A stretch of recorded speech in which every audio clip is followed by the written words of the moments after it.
people who enter homes for a living, maintenance, cable contractors, etc. What's the strangest thing you've encountered when entering someone's home?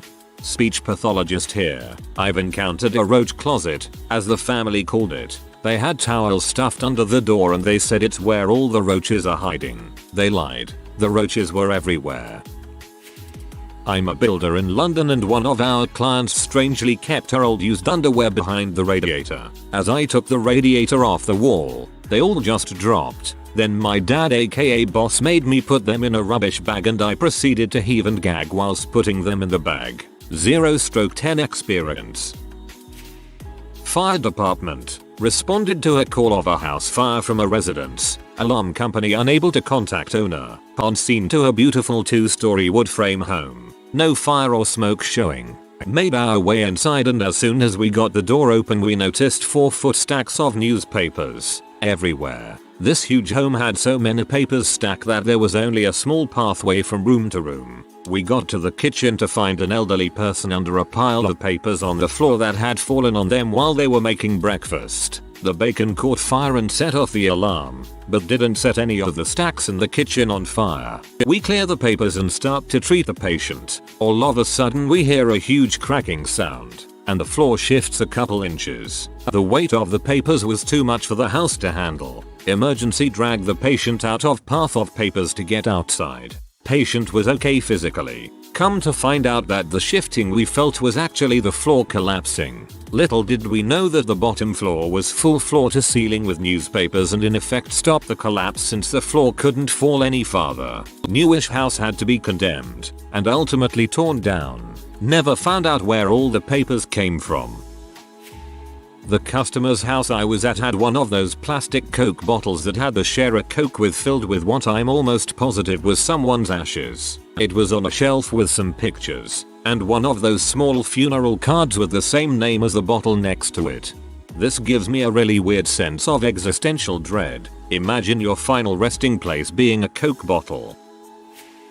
Going into hoarders' homes is the worst. Sometimes they have boxes of crap stacked from floor to ceiling and literally have a single maze style route through their house apartment. Then when you're done working they say something has gone missing and accuse you of taking it. Nobody wants whatever random trash you think is missing. Yeah, it's like I apologize but I couldn't resist helping myself to your Kinoki footpads that are covered in rat pee. Not. I worked as a home inspector for a while after land surveying work went away. After the property crash in 2007-8, I saw a couple of weird things including one couple in their 70s who had their own Frick dungeon replica set up in their attic. They even had life-size posters of full frontal nude body shots of younger people with the couple's faces photoshopped on the models. Adult toys and bondage stuff were laid out in the room. They were very nonchalant about the whole thing. One thing that bothered me the most when I was doing the work, people would sometimes leave their young children alone to let me into the house. If I knocked on a door and a child answered, I would ask to speak to an adult and if no adult was available, I would politely tell them we would have to reschedule and I would leave. I refused to go into a house with just a child present. The people I worked for backed me 100% on that as well. A lot of people come to the door just wearing towels. Women in t-shirts and panties. Very strange. But one time I went into a home where a guy had tunneled through the shared basement wall and killed his neighbor. It was creepy. Oh yeah, one guy had a bunch of mannequins behind the furnace. Scared the frick out of me. One more I forgot about. Guy was into BSDM. Had chains on the walls. Also toys and whips. He was very friendly, but I hightailed it out pretty quickly. People ask me how I can go into strangers' houses as a woman. Honestly, I don't really think about it. A dead body. I work in healthcare and part of my job involves visiting the elderly who can't make it to my clinic. I was visiting one of my regulars last year when after knocking at the front door, she shouted through the window to use the back door. I get into her house, and there was an open coffin blocking the front door, with a dead body inside it. Turns out she was Catholic and was holding a wake for her brother, who had recently passed away. Strangest coolest thing I encountered during my in-home internet tech support job was at an old gun nut's home. One of the rooms was a museum of death, filled with stuffed trophy heads of every animal native to the area. Another room had 4 or 5 weapon safes. Finally we get to dude's office, which is much more normal than the rest of the house. While we're waiting for his System 8 Mac to boot, I look at the pictures hanging on the walls. One of them is clearly the gun nut when he was young, standing at ease in a diving vest and short shorts, while being inspected by President Kennedy. TLDR. Some crazy old dudes who claim to be Navy SEALs actually are. Short shorts are the sign of the bookends of manliness. One of my friends in high school lived in a dilapidated, hoarded tinderbox with his mom and disabled brother. His mom was a sweet lady, but had been dealing with significant family loss on top of caring for a severely disabled son. It was all pretty sad. Among the utter filth, overflowing litter boxes, sink piled with gross dishes, cockroaches, was a cage with 3 rabbits in it, all of whom had skin infections and overgrown walrus teeth. It was actually a scary sight. Poor bunnies. During the worst of the housing crisis I would go into homes, take photos, write a report, and tell the bank how much money they would lose when they foreclosed. At an expensive and large home in an upscale neighborhood I was greeted by a 45-year-old white woman with breast, lip, and butt implants. She was a good-looking woman before all of that and now looked like a porn star. She greeted me with a bored "Go ahead and look around," and I proceed to do my inspections and take photos. I did the ground floor first, then went upstairs. When I opened the double doors of the upstairs master suite I saw 4 meter tall by 2 meter wide portrait of the boardhouse floor stark naked, spread eagle, with her hands behind her head, T pushed out, and an exaggerated O expression on her face. The master bedroom and bath were an easy 2,000 square feet, so it took a while to photograph everything.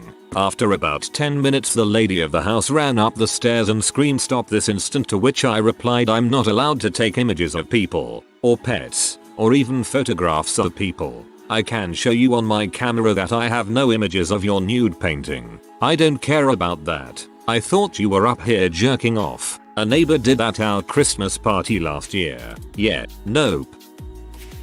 Was a carer. New client to me. Heartbreaking really. A man with dementia skipping around the house naked, like skipping like a child. Got him dressed and fed and meds. I was just covering that route for 1 day. Not sure if it was his usual presentation, but sad all the same. Least he was happy. I've seen a lot worse. Like women stuck in the time frame their baby died etc. I'm too lazy to write out all the details, but worked for DirecTV. I climbed under house, couldn't find my glow stick to show where I drilled through the floor. Kept looking and discovered it had been covered by ants that were feasting on dead animals. The guy had been killing animals and throwing them under his house. I called the cops and left quickly.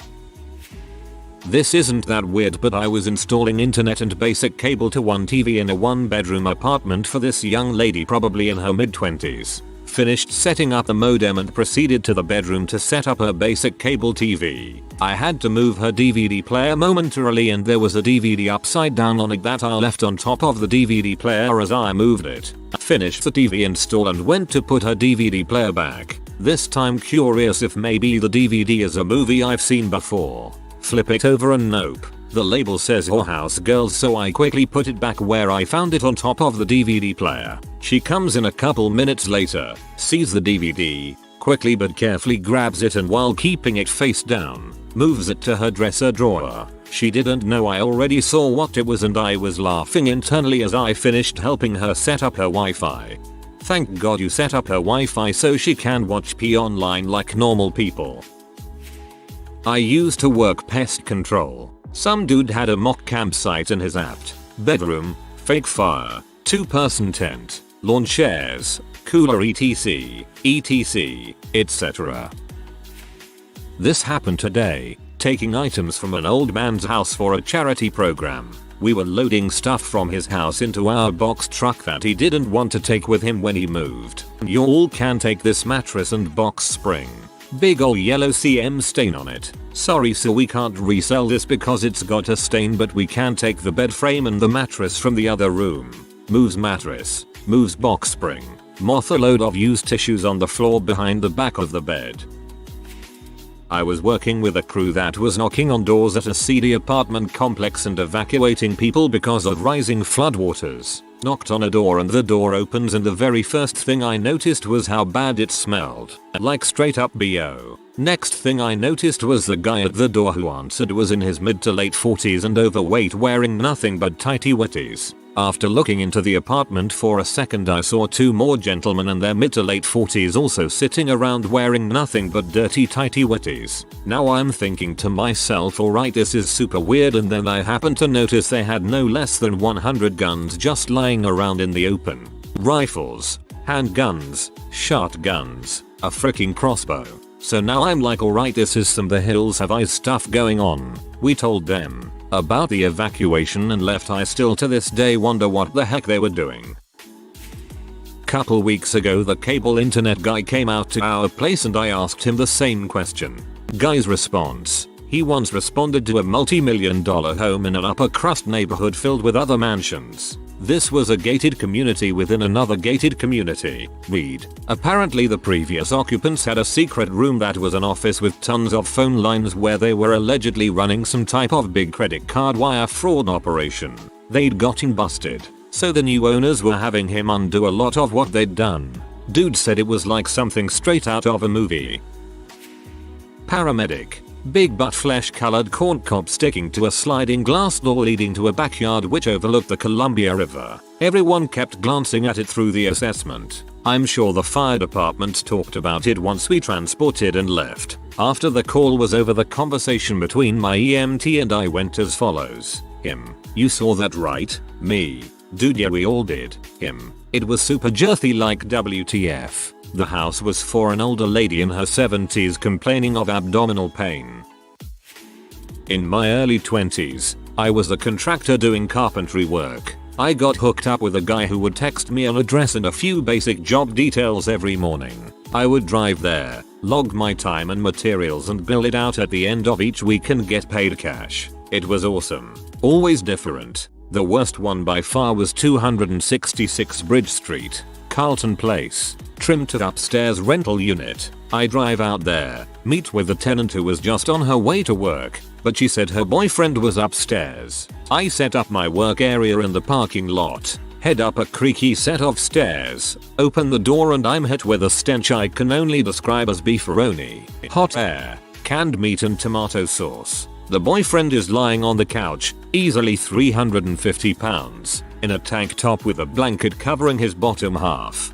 Thankfully, he greets me, and I get to work. I like to think I'm a professional. I've since worked for some incredibly wealthy people, successful lawyers, doctors, businessmen, a handful of pro athletes, and hundreds of regular, good people. I continue to have good relationships with them because I do good work. There's no bulls. I keep my head down, deliver, and get paid. And that's exactly what I did in this gross apartment. I crawled on my hands and knees making all the measurements, through the kitchen full of dirty dishes and rotting garbage, over the dirty underwear in the bedroom. I suppressed my gag reflex to move aside the crusty Kleenex and tampon filled garbage can in the bathroom. I couldn't get outside soon enough to start making my cuts. When I got back inside to lay out all my baseboard, the boyfriend was asleep, Oprah blasting on the TV. I will never forget that it was just me and Oprah. Surely he'll wake up when I fire up the compressor, I thought.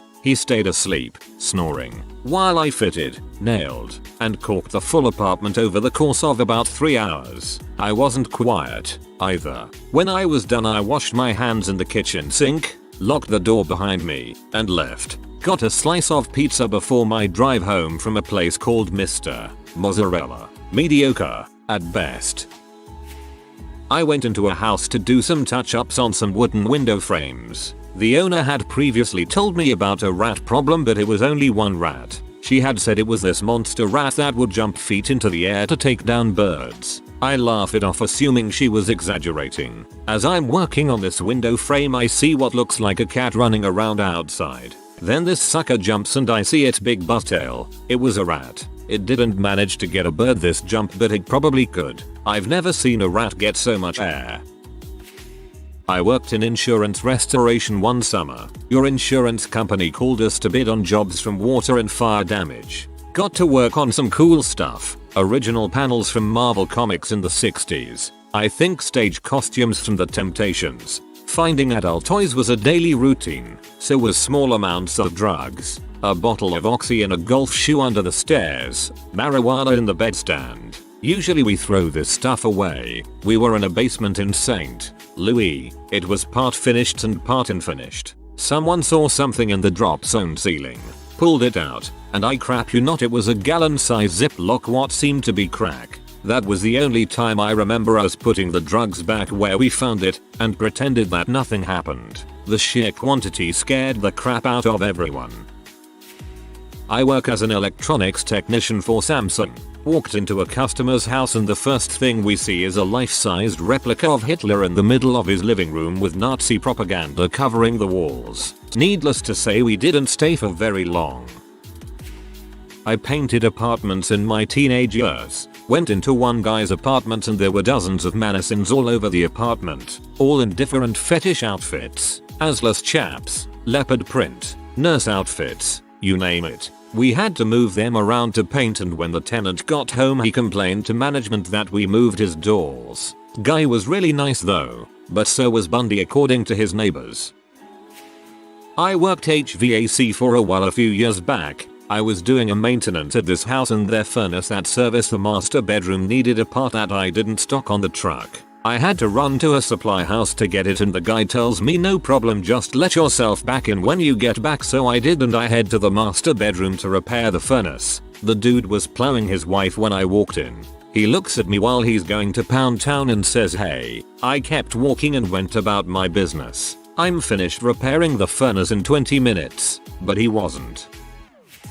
Not really exciting, but I sold Kirby vacuums in the mid-90s. Went on a cold call carpet clean demo. The couple that owned the house had 3-inch shag carpet. Looked like it was from the early 60s that had never been cleaned. There was also a strange smell due to them having reptiles. Anyway, started vacuuming and began ripping and sucking up large chunks of carpet. This place was filthy. Neat and organized but filthy. As I get to the lover seat we pick it up to vacuum. I discover a large petrified iguana. While the couple freak out about their long lost iguana, the vacuum takes out another hunk of carpet and catches the cord for the mini blind and the vacuum climbs the wall before ripping it off the wall. That was the end of that sales pitch and my short miserable career selling vacuums.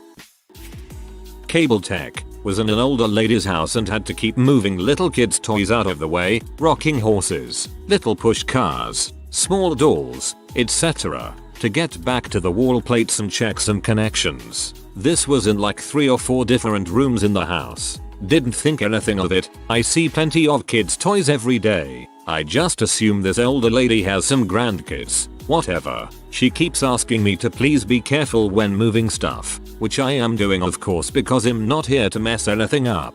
She is like visibly upset that I am moving these toys though and is hovering and watching nervously. So now I am a little more aware and not quite turning my back to her all the way. Haha. I notice there are no pictures of her or her husband anywhere now. No pictures of kids or grandkids. No pets. Everything is immaculately cleaned and spotless and there's no sign of any kids ever having been there. This strikes me as odd because of all the kids' toys with baby dolls on them. I move the push cart back to its original location and she once again asks me to be extra careful, as these are her babies. What? That's when I notice all the rocking chairs, push carts, baby cribs, toy chests all have an actual baby doll sitting on top of them or laying inside them. There are fake bottles, the kind with the fake milk in them that moves everywhere. Random pacifiers, a stack of those little fake baby changing diapers that kids use to change the diapers of their baby dolls. Just all kinds of weird crap. I'm talking like 6 or so little baby dolls in all the rooms I have been in so far except the living room.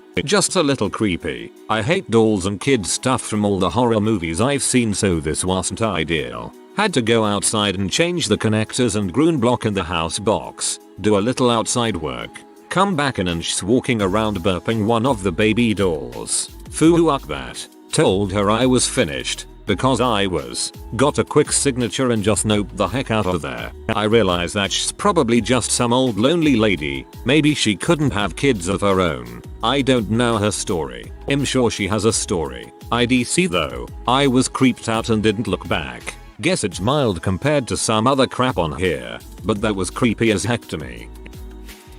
Been doing service and installation work for about 10 years now. Been through lots of houses that I have to step out to get fresh air before I vomit because of various potent odors, biologic or otherwise. I have two places that stick out in my mind, both while I worked for alarm companies. Pot dispensaries in California. Those were always fun. The other was at an electrical company's office. The boss lived upstairs. Had a full BDSM photo shoot studio in his little apartment. He asked if I wanted to know more about it, to which I politely declined his offer. HVAC helper for a few summers when I was younger. You would not believe how many people let their dogs and cats defecate in the basement to avoid having to take them outside. And not just in rundown houses either. Expensive McMansions and such.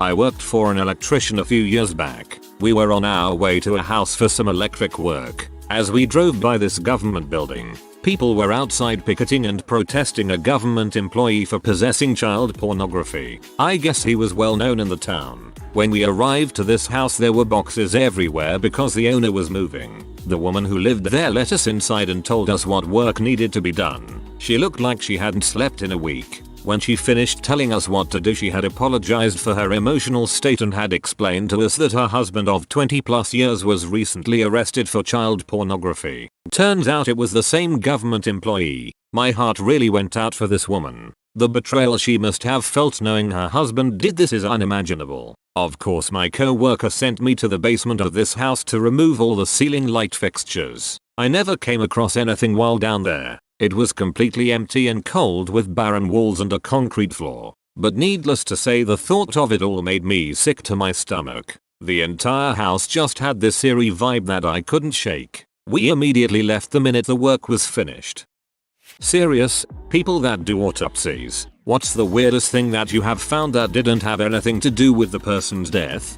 I used to take x-rays in the morgue for suspicious deaths, murders, etc. One time we were doing an abdomen x-ray on a guy that was found in a golf course pond. After rolling him on his side to gather the plate, a live frog wriggled out of his butt. The morgue tech caught him and put him into a specimen jar. He took some debris from the bag and put it in the jar and poked holes in the lid. One of my co-workers googled the type of frog and confirmed that he was native to the area. He then biked him back and released him into his pond at the end of the day. I doubt any of his frog friends believed his story.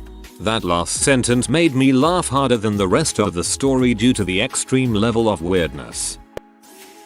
I worked as a pathology assistant. My boss once found a 6-inch builder's nail in a chap's thigh. He died on site after an accident, but the nail was all healed over, even where it had nicked the bone, so it must have been there a few years. A paramedic buddy showed me pictures of an accident where the guy was carrying a nail gun up a ladder to a roof and accidentally drove a nail through his pocket, the iPhone in the pocket, and into his femur. The hospital did imaging to ensure it wasn't going to blow an artery and then just yanked it out. I worked in a cadaver lab. People would donate their bodies to science. We would essentially cut them up into different cuts depending on what hospitals, med schools or researchers wanted. Most of the tissue went for surgical practice. A torso would be sent out for spinal surgery practice, a leg for knee replacement practice. Once we had a donor who died during surgery. We found a very large pair of scissors inside of him. We also had lots of donors with evidence of cancer, like tumors all over their lungs, with no medical history of cancer. We found a lot of abnormal or enlarged organs. We once removed a 50-pound liver from a guy, and also we found horseshoe kidneys, 2 kidneys fused together, in a person. Reading this only reinforces the idea that getting full body scans of some type should be an annual requirement. UK gang member's mother died of a heart attack during a home invasion. Aggravated burglary. 87 years old. Gang had burst in looking for drugs and money. No signs of assault, but the circumstances required a full examination to be sure nothing suspicious had occurred. During the post-mortem, 2 ounces of smack found in her anus.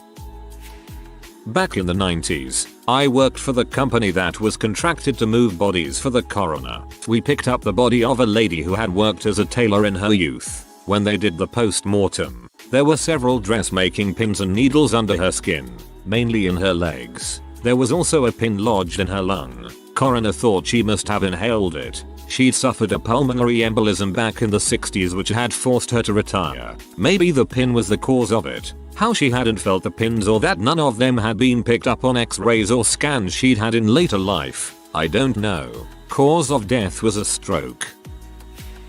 I was once in a mental health facility for only a short amount of time, and I met two women whose daughter passed away from a drug overdose and had been upset at her for selling her grandmother's necklace for what she thought was drugs. But when the autopsy came back it was found in her stomach. Apparently she was swallowing the same necklace for years and I can't imagine why someone would do that.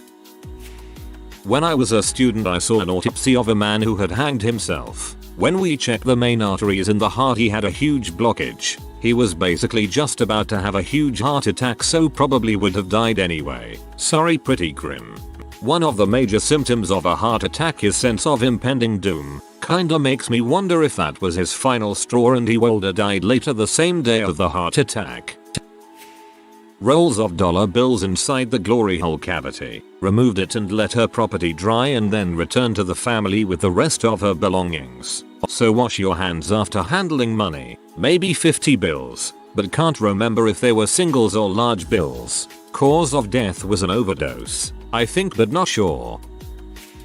I was volunteering at the coroner's office and the doc pulled a very large, intact avocado pit out of a man's stomach. We all kind of looked at it and went, huh. Cause of death was a heart attack. There are the normal abnormal things like extra spleens, extra ureters, surprise tumors, and swallowed foreign bodies. The record holder was $6.25 in assorted change. The one that wins is the Sharpie in the bladder, with the cap on. I was the one that got to explain what sounding was to the resident and lab assistant. Sounding with a Sharpie, yikes, that might be enough for this thread for me. We once had a homeless dude who OD'd on opiates. This comes in a lot. During the external exam, we removed his pants and they were just full of bacon. Like, at least 40 packs of bacon. Turns out he had shoplifted a ton of it, then shot up in some rundown house and died with it all in his pants. It was pretty shocking. We also had a guy who took a bullet to the back of his head, execution style, and after the x-rays determined the bullet was not in his head anymore. We couldn't find the exit wound anywhere. Once we took out the brain, we discovered it exited perfectly out of one of his nostrils, leaving no trace of an external exit wound. While completing the post-autopsy repair for a gentleman, I found a plastic ladle tucked under the ribs. It was probably left by some poor autopsy technician who got yelled at for losing the good ladle. I offered to send it back to the coroner, but they never returned my calls. I wouldn't necessarily say this is a weird thing, but once during an autopsy, I had just put the body onto the table on their stomach and the person had explosive poop. Luckily, the doc who was standing right beside them moved in time or else they would have been shot with poop. We didn't think it was ever going to stop. 5 years ago, an autopsy I viewed, the patient was put down to have died from post-surgical complications from a colostomy. Infection led to sepsis and ended with MOF. When they began the examination and looked, they found some surgical tweezers left behind, which was attributed to being cause of the infection because of how tucked away they were. I am unaware of what happened afterwards, but it was definitely referred higher. As if I wasn't already afraid of surgery. This makes it so much worse. One of the cadavers we learned from in med school had his sciatic nerve somehow passing through the middle of his piriformis muscle. It wasn't fused to the side of the muscle via scarring. It ran right through the middle of the muscle. His medical history was unknown, but we expected that sciatic nerve pain was probably on the list. I think of him when a patient doesn't respond to typical treatments for things. Sometimes people are built differently than everyone else and you have to think outside the box to figure out what's going on. Apparently this isn't all that uncommon a phenomenon, which we might have learned at the time. But I definitely do remember looking down at the nerve passing through the middle of the muscle and thinking, what the frick, that was not something I thought was possible before seeing it for myself. Shout out to everyone who has gifted their bodies to science. Sometimes you wish you could peek inside someone and not just have to treat from the outside. Okay, this isn't an autopsy, but I work in a pathology lab and we get all the parts that are removed from a human during surgery. Tumors, moles, appendages, stones, kidney, bladder, gallbladder etc. One day a large, long, cylindrical stone was removed from a man's dong. We have to break the stone down to its chemical components so we can tell what it's predominantly made from, i.e. calcium. So we put the stone in solution, and as it dissolved we realized something was in the center. It was a big pen cap. There's no way it came from above. As someone with occasional small kidney stones, freaking an 88-year-old grandma died of carbon monoxide poisoning. During the autopsy we couldn't open the back of the cranium. After much drilling we realized that her cranium was around 3-4 centimeters thick all the way around, leaving her with the smallest brain on a grown woman I've ever seen. She was fully functioning and never seemed affected by it in the slightest. I've never seen anything like it since. Sorry I haven't managed to reply to all questions. I never expected anyone to find my autopsy stories interesting. I knew she functioned well until her death because she ran a soft cheese making business with her daughters. She died when the gas tank used to heat the milk leaked carbon monoxide into the room and she passed out and died. One of her daughters also passed out but her face was close to the space under the door and fresh air came in, enough to prevent her from dying. I asked the family if she or they had known of her condition and no one had any idea. Physically there was nothing remarkable. No deformities at all visible externally, neither in body nor face. We included the information in the autopsy report but since it wasn't related to the cause of death it wasn't investigated further. Just for clarification, I'm female with a background in forensics and profiling. Hope this helps. Spoke with a pathologist at a conference. During her training at the medical examiner's office, they were doing an autopsy on a body that was found by a river. They did a CT and something looked funny about his gut. When they opened him up, his stomach moved. It was a snake that had burrowed inside his body. It struck and bit one of the techs before they realized what was going on. My forensic medicine lectures took place in the department's Museum of Oddities. There are plenty of interesting items on display, but one particularly strange display caught my eye. It was an unlabeled cardboard box with 20-ish thin metal bars 10 centimeters, around 4 inches, long. One of the pathologists explained that the random pieces of metal were actually spoon handles which were found in a young woman's stomach. The remaining portion of the spoons was melted away by stomach acid. The woman was a patient in a psychiatric hospital in the 50s 60s and evidently had a tendency to swallow spoons, but her unusual diet had nothing to do with her cause of death. Can't exactly remember what it was. On a more humorous note, the museum also features a variety of strange tattoos. My favorite was a tattoo on the left upper thigh of a soldier which read, Nerfer Damon. That is, ladies only. I actually know a guy who has a tattoo on his upper arm of a heart with the words, yes I want SX. Ladies only please. I'm a nurse and don't partake in autopsies but help get the body ready for one. And we had a patient body who had a body bag tag tattooed around his big toe. Had it done about 10 years prior. The tattoo had the PT name, job and date of death with a blank line and the family had filled in the tattoo with the points, date of death and time. Reminds me of seeing place pads ear tats on people's chests or do not remove tattooed on the good leg before the surgery to amputate the other leg. Other causes of death, impending ones, malignancies that weren't diagnosed, hepatitis, occult bleeding, etc. Once found full-blown metastatic stomach cancer in a college kid that died in a bar fight that escalated. It was pretty remarkable.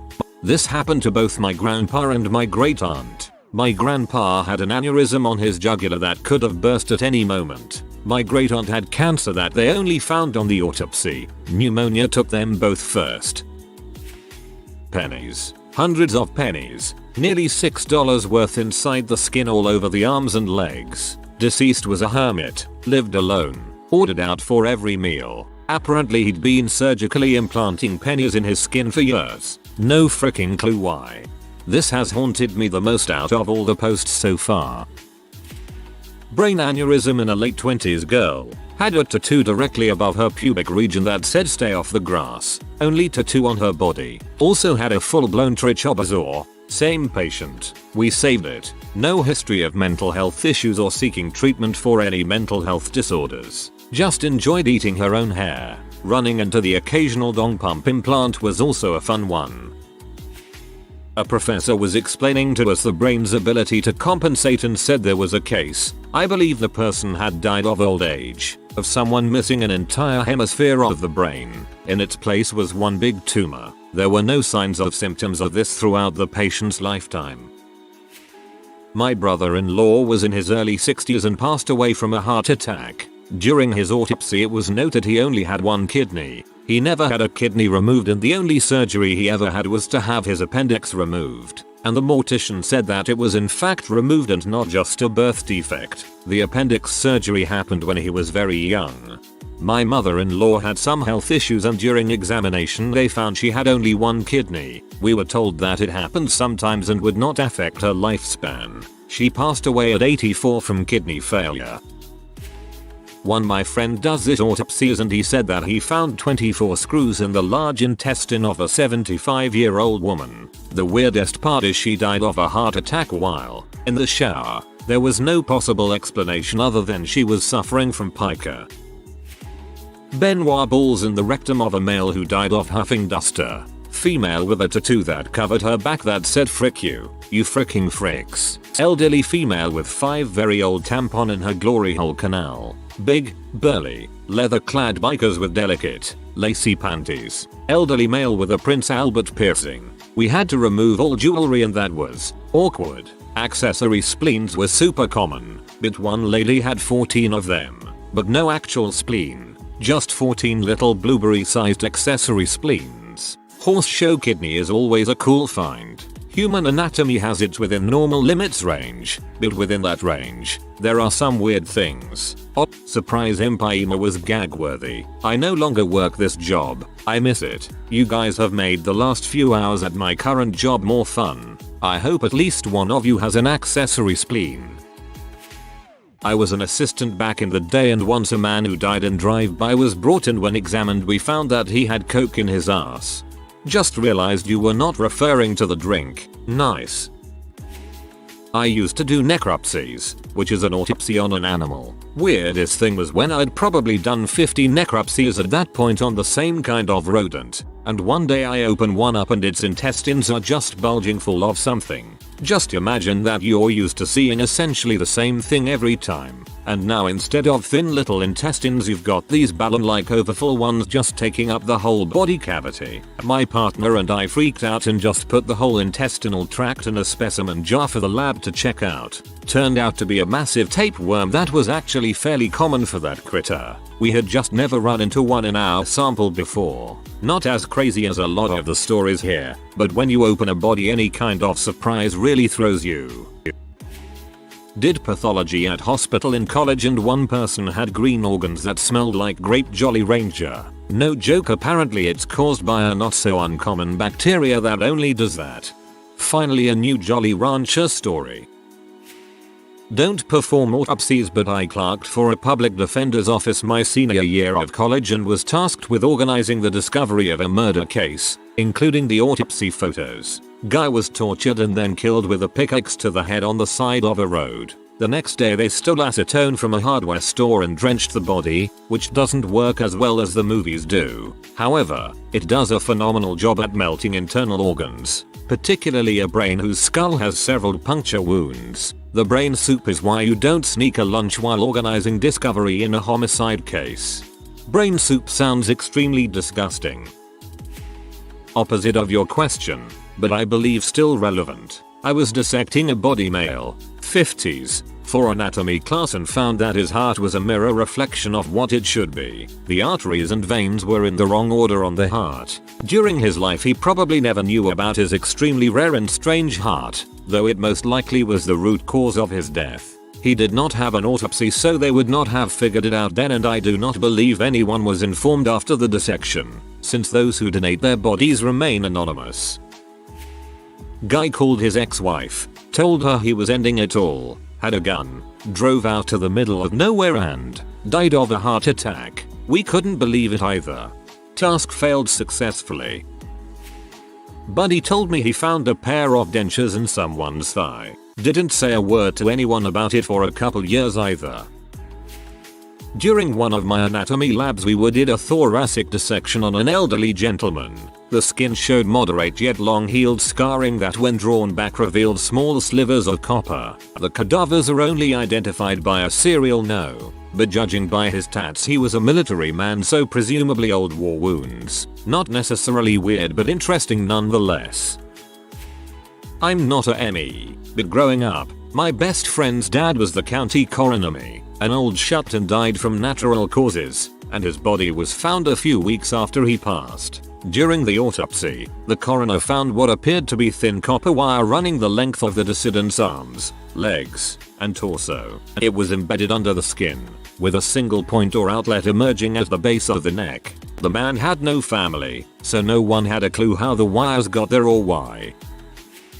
Helped with autopsies at our local coroner's office during medical school in addition to cadaver dissection in anatomy lab. A few interesting find situations. Prosthetic testicle in a young man in his 20s. Pathologist hadn't seen one before. It was about the consistency of a softer bouncy ball, but oblong. No idea where the original went. Saw photos of a young guy who had died at home and his pet fox then ate part of his face. Observed a dig for a body found buried and then helped piece the skull pieces together back at the lab. Bullet holes in the skull. I guess that was the cause of death, but still an exciting discovery. Most of the dead show up clothes. The clothes are damp and cool from being in the body bag and refrigerator and sometimes really tough to remove. Had a young man who had died in a job site accident and struggled to remove his work boots, damp thick jeans, etc. Anyhow, he had an M+M's wrapper in his pocket. Really made the whole situation real to realize he was just a normal guy, snacking on candy and doing his job,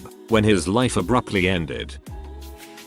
As first graders in biomedical sciences we were witnessing an autopsy to see the location of organs. We weren't told what the subject died of, but the professor was slightly unamused to find out, only after the person was opened up, that they had a very weird bypass that shortcut about 3 organs in the digestive system. The goal of our class was slightly ruined, but fascinating.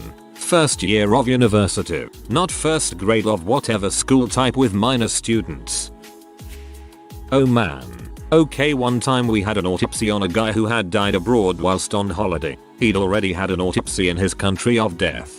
He needed another autopsy in his home country before his death could be registered, so that was our job. He had been embalmed and repatriated to us. Obviously by the time we received his body, his brain had already been removed and dissected, and the skull sutured closed. My colleague reopened the skull as we weren't sure of autopsy procedures in the country of death. The skull cavity was stuffed with underpants. The weirdest bit, which I should have mentioned in my original post, was that the body arrived with a bag of the guy's belongings, including his own underpants. Hello. Once I was doing an autopsy on a woman who had been dead for some time and was rotten. I live in Spain and here the summer heat rots a person in a few days. Well, the woman had her whole neck with bandages and cotton dressings. It turns out that her daughter, who lived with her, when seeing that worms came out of her neck decided to heal her wound with alcohol, cotton and bandages. The doctor discovered her body because the daughter called him because her mother had not eaten for 2 days. I would have liked to see the doctor's face. I had to observe autopsies as a medical student. There was one man who died from a drug overdose I believe but came in with a dong ring on. I guess he at least died while enjoying himself. Elderly pensioner died alone in his home. Not suspicious at all. Small mobile phone, flip phone, found in his rectum. No explanation ever determined.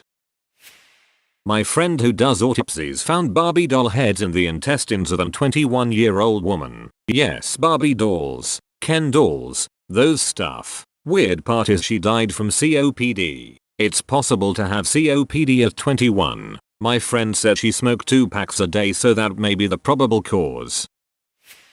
My brother's story, not mine. Part of the training was to observe an autopsy. When examining the stomach contents of a middle-aged man they found 2 wedding rings, 4 20p coins and a vibrating CCK ring. He died of a heart attack in a popular theme park on a ride. Take notes, Cedar Point. This is what happens when you don't have enough belongings lockers on site. Reddit. What is the most fricked up way you got back at someone that wronged you? Throwaways encouraged.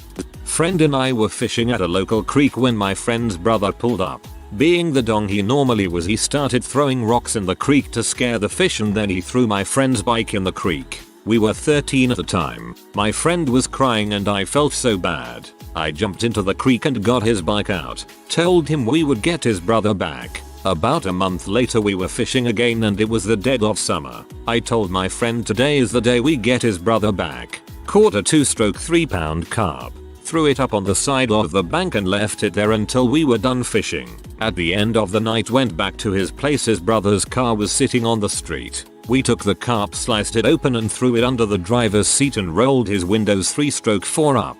The next morning when we woke and left, I forgot about what we had done. Well, when I rode past JT's car I noticed the window was kind of black, and then I took a closer look. It was covered in flies. I actually got scared because I did not expect a window caked with flies. By the time I got home I was laughing in tears because his brother was always such a dong to us. Fast forward to baseball practice about 3 days later. Friend had a black eye but smiled at me when we made eye contact. His brother flipped out and ran into his house and punched him in the face. His mom flipped out on his brother. Brother was grounded for the rest of summer. His mom said that my friend would never do such a thing and he played along and acted as if he had no idea. Apparently the smell never really left the car. We nicknamed his brother Lord of the Flies.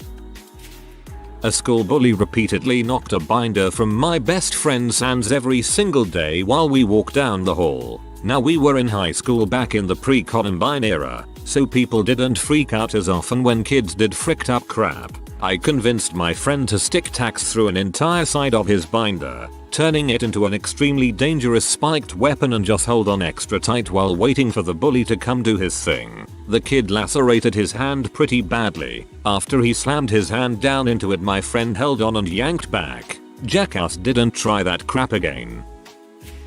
I'm immune to poison ivy, so I was always uprooting it in our yard, about a full acre. I'd left it on this concrete area behind our garage, because that's where it was near when I pulled it out. Hey, I was lazy. Anyway, I frequently walked down to a fishing pond across this canal in my neighborhood. This is in South Louisiana. I didn't always have a functioning bike and the walk was only about a mile. A big kid, probably 2-3 years older than me, was a real jerkus. He'd do stuff like ride by me on his bike and act like he was gonna high five me, but then slap my face and ride off, laughing. Anyway, one day he did that, and I went back home, upset. I got my water gun and was gonna shoot him if he messed with me again. Then I saw the poison ivy and got an evil idea. In the bucket it went with some water, stirred it all up good, then dumped it in my water gun. Went back to the pond. On the way back home he came around messing with me again. I hosed him down and he broke my gun. But man, it was worth it. From what I hear he didn't go back to school for almost 2 weeks. Not me, my brother. When my younger brother was about 3, my father had to look after him for the day. The plan was that he, after asking his boss, would take him into work for the day. It was office work, and he was friendly with his boss, so my mum assumed it was no big deal. My father, however, didn't want a toddler distracting him all day, so he left him in the car with the radio on and a carton of apple juice. This is written so it wouldn't overheat, but either way he was being an ass. At the end of the day he returned back to his car to drive home, expecting a sleeping toddler who wouldn't tell his mother a thing. Instead, upon his return, he found his son jumping up and down on the front seat to the radio on full blast, naked and laughing, slipping around and covered in crap. He had soiled himself, removed his nappy, his fecal matter everywhere. Crap was smeared all over the driver's seat, the windscreen, the steering wheel, the sat-nav, the driver's window, even hand printed on the ceiling. Our dad didn't even know that toddlers could even produce this vast amount of turd. The only car seat that was completely untouched was his own. TLDR. My 3-year brother was abandoned in a car for 8 hours. Later found smearing his own brand revenge paint all over my father's beloved BMW. Serves the father goddamn right. He's lucky he only had a car full of crap and not a smashed window and a child in the custody of CPS. I moved around a lot as a kid. Dad in the army, parents divorced. Not staying in one place made long-term friendships impossible. But my situation attracted bullies like flies. I moved to a new school. A bully picked up my scent instantly, tripping and shoving, making fun of my clothes. Nothing too terrible, but I was already unhappy, so I felt miserable anyway. One school day, I asked to use the restroom. I passed by said bully on the way into the bathroom. He actually didn't do anything to me this time. When I entered the restroom, someone was in the only stall, crapping on the floor. I walked out of the bathroom, disgusted, ready to tell on them. I was 7 at the time. I was ready to re-enter my classroom when an incredible, yet devious idea came to me. I went straight to my bully's classroom and walked inside. Everyone looked at me, which normally would have given me enough hesitation to turn me 180 and back to class. But that day, I didn't so much as pause. I walked up to the teacher's desk, pointed at my tormentor and boldly proclaimed that he had crap on the bathroom floor. The teacher's reaction was better than I could have ever expected. For me, she made him follow her into the restroom while he cried and slobbered out, "I didn't do it, he's lying," over and over again. She then grabbed a wad of paper towel, handed it to him, and we watched as he picked it up and put it into the commode. She thanked me for telling her and told me to go back to my classroom. This happened about 20 years ago. I still look back at this moment as a turning point in my life, like I became me then. At an all-male military boarding school during high school, there was this huge douche on my hall. We took his Febreze bottle and filled it with pee, then took said bottle and sprayed his pillow, wall locker and opposite corner. So he gets back, smells urine and immediately grabs his Febreze and douses everything. Eat a dong, Donovan. Eat a dong.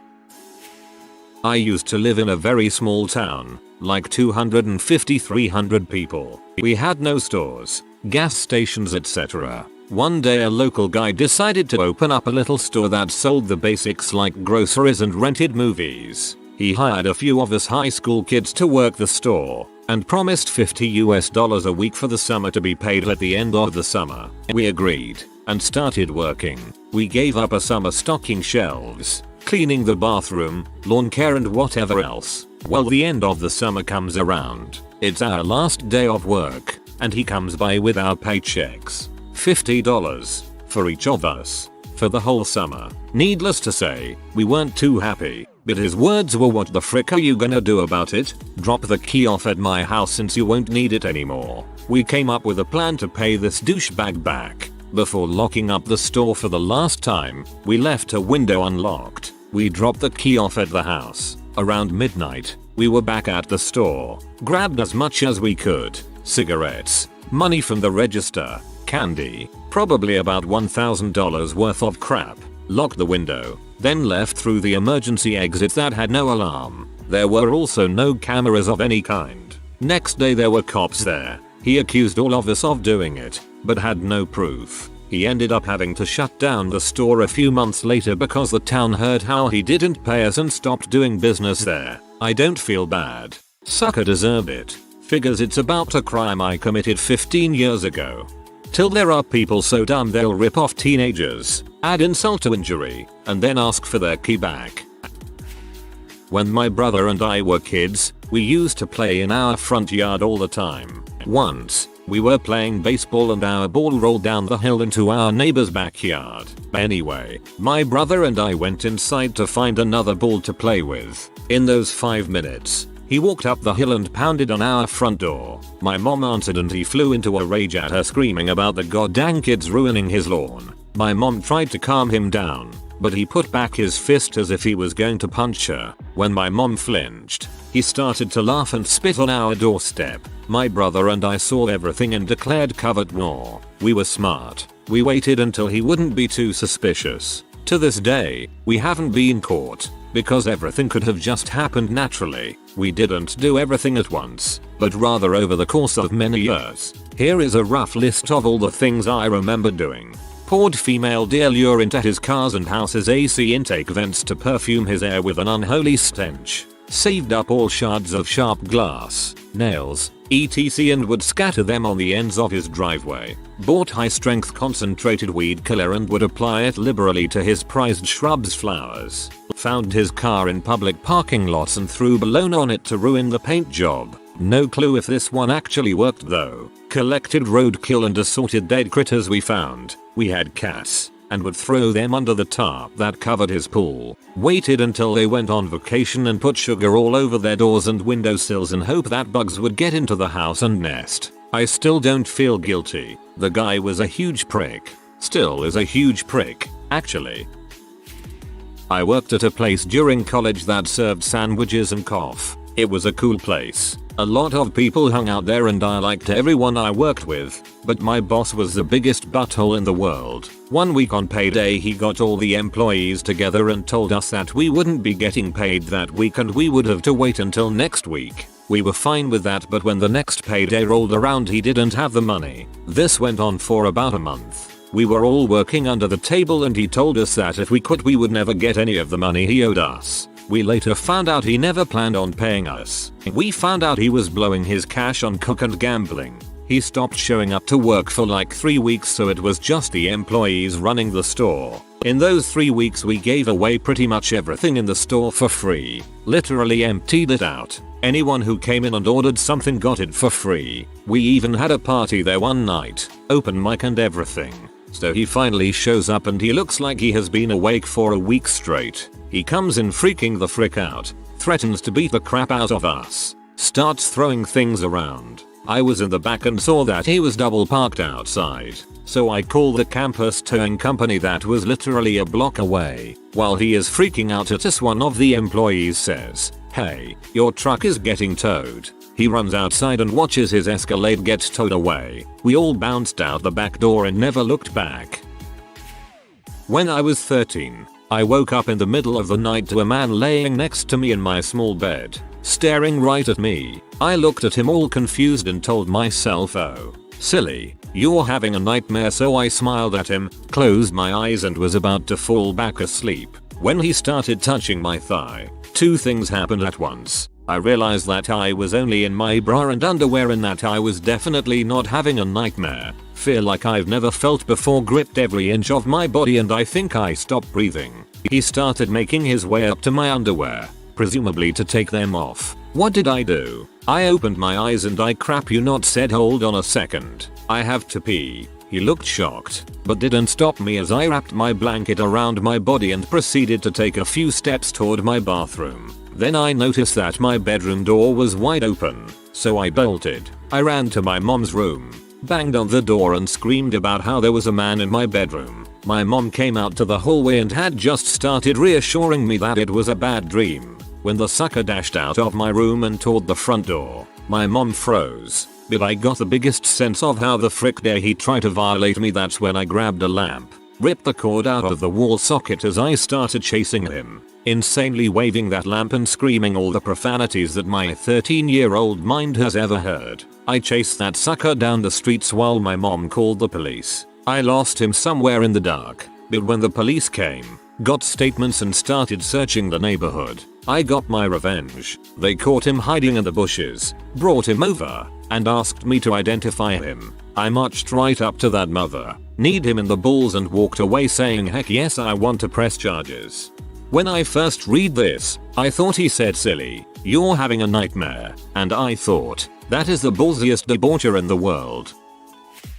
My dad used to live in an apartment building with assigned parking, as in every tenant had a designated space that only they were allowed to park in. Well, my dad would regularly come home to find someone else parked in his spot. He had asked the guy politely several times not to park in his spot and had even talked to the landlords who had done nothing about it. So one day he got home to find the guy parked in his spot again and decided enough was enough. My dad had always worked on cars, ever since he was 13. He had a jack in his trunk and used that to jack the guy's car up off its rear tires. It was a rear-wheel drive car, which meant my dad now had control of the car. Using the jack, he pulled the car across the lot and left it somewhat hidden behind a dumpster.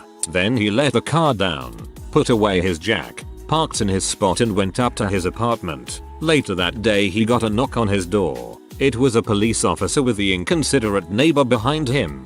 The officer asked my dad what he had done with the neighbor's car and my dad looked him right in the eye and said, "He parked in my spot and I've asked him several times not to do so. So I lifted his car up and set it over by the dumpster." Now, to give you an idea about my dad, he's 6 feet 5 inches and back in the day was really well built. He also has only one eye, and the fake one he's got has always been too small, giving him a constant madman look. When he told the officer that he'd lifted the car and moved it himself and even pointed out where the car was through his apartment window, the police officer's eyes got as big as dinner plates. He turned to the neighbor and said, "Sir, I recommend you never park in this man's spot again." Guy stopped parking in my dad's spot after that. My friend pulled a fairly innocent prank on me to pay him back. As we got to a very busy airport to fly to Vegas, I put the lead-lined bag, used to protect film going through the X-ray machine, in his carry-on. They had to check his bag right there. In it I put a Celeb, a tube of anal ease lubricant, a loose deck of naked men playing cards, and dozens of extra small condoms. He of course looked horrified, pleading that it wasn't his, which it wasn't, but no one believed him. They put everything back laughing and he was allowed through.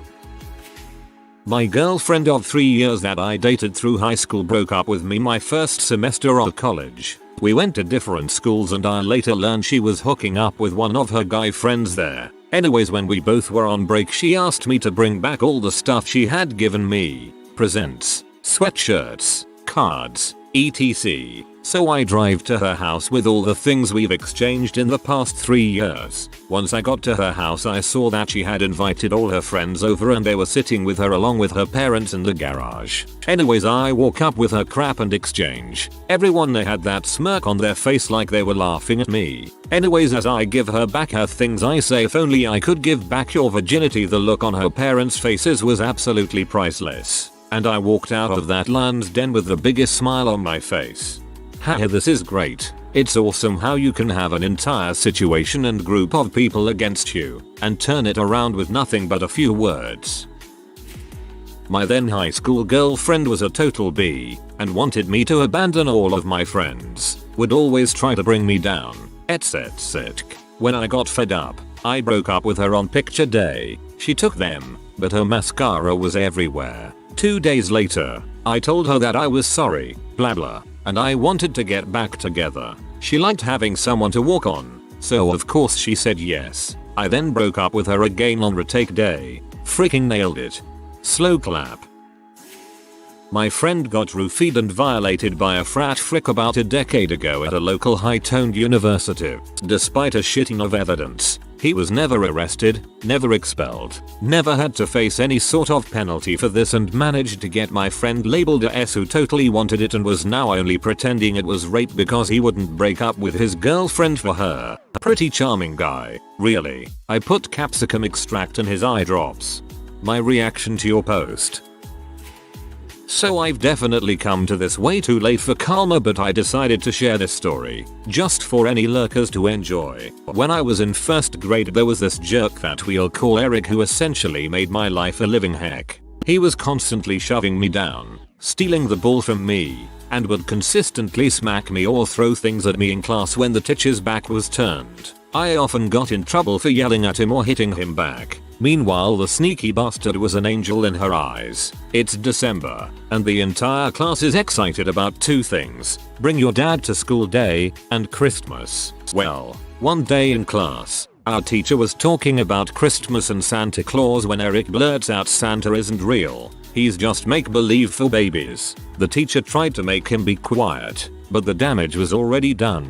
The entire class was distraught. 2 girls actually had to leave the classroom because they were crying so much. I got home and told my parents what Eric had said, and they convinced me that Santa was real and said that Eric was just a mean little boy. A few days passed without further incident, and it was time for bring your dad to school day. However, my dad had cancelled a few days before, saying that he had a really important meeting that he couldn't afford to miss. Well, the dads all arrived to class shortly after lunch and were presenting briefly one by one when suddenly, who would burst into the classroom but Santa fricking Claus, letting out a big ho-ho-ho-ho. The pudgy saint, Nick, strode into the classroom, hugged our teacher, and gave a brief presentation about elves and toy making and his reindeer. He then went around the classroom giving all the kids mini Reese's, and right before he left went say, "Which one of you is Eric?" The teacher pointed him out. and Santa went up to his desk and said something like, "You know, Eric, it's not nice to tell people that I'm not real. If you keep being a naughty boy, you'll be getting coal next week." Eric just looked back at him stunned and gave a sheepish nod. Santa then went and stood by the doorway, gave a cheery laugh, and right before he walked out looked me dead in the eyes and winked. I was amazed and ran home telling my parents all about what had happened that day. Eric wasn't as mean after that, and everything in the first grade was gumdrops and ice cream. It wasn't until I was in high school that my mother revealed that the Santa Claus was actually my dad. He had gone so far as to buy an expensive fat suit and mask in order to fool me and everyone else. TLDR. My dad dressed up as Santa Claus and came to my first grade class to tell a bully to act right. Gentlemen, what is an absolute red flag a woman can raise on the first date?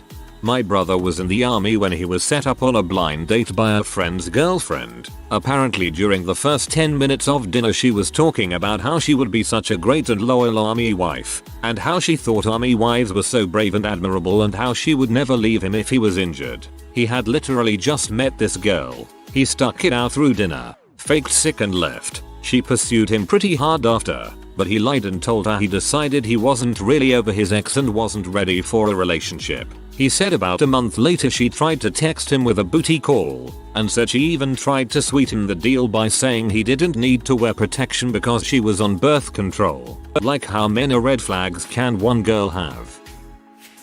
This takes me back to the early 20s version of me and a fine lass named Rebecca. We met at a New Year's party. She tall and artsy with some feather arrangement in her hair I complimented. Ooh, a midnight and a proper kiss on the cheek with the promise of a first date to start 1991. Picked her up for said date a few days later and same hair treatment. She tells me she's obsessed with birds and always wears a feather somewhere.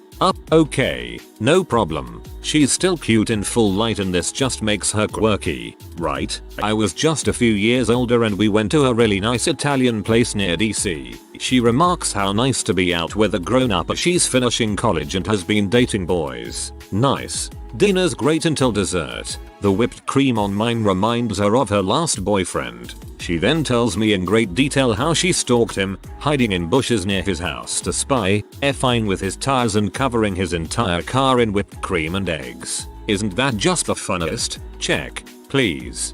Are you sure she wasn't actually a bird?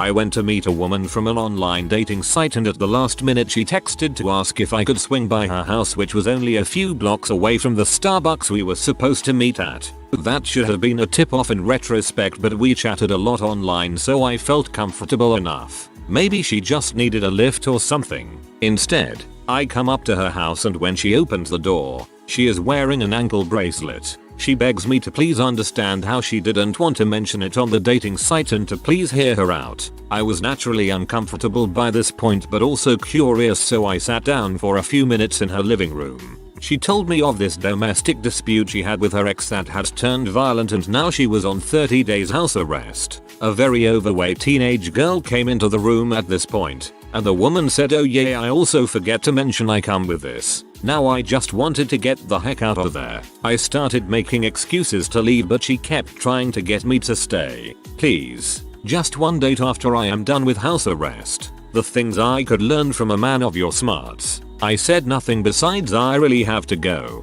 Well, think about it. I just walked out the door and she followed, explaining that the bracelet had a range of several feet outside. I was rummaging for my car keys next to my car when she grabbed my left hand and slid it under her shirt, placing it directly on her bare breast. She looked up at me with a wicked grin. I got in the car without a word and just drove. I never felt so happy to drive away from a place in my life. So yay, asking me about red flags may not be a great idea, though hopefully I have wised up since then. Asking if you have ever done H and would like to shoot up later, unless you do want to shoot up later. Same for doing lines of coke.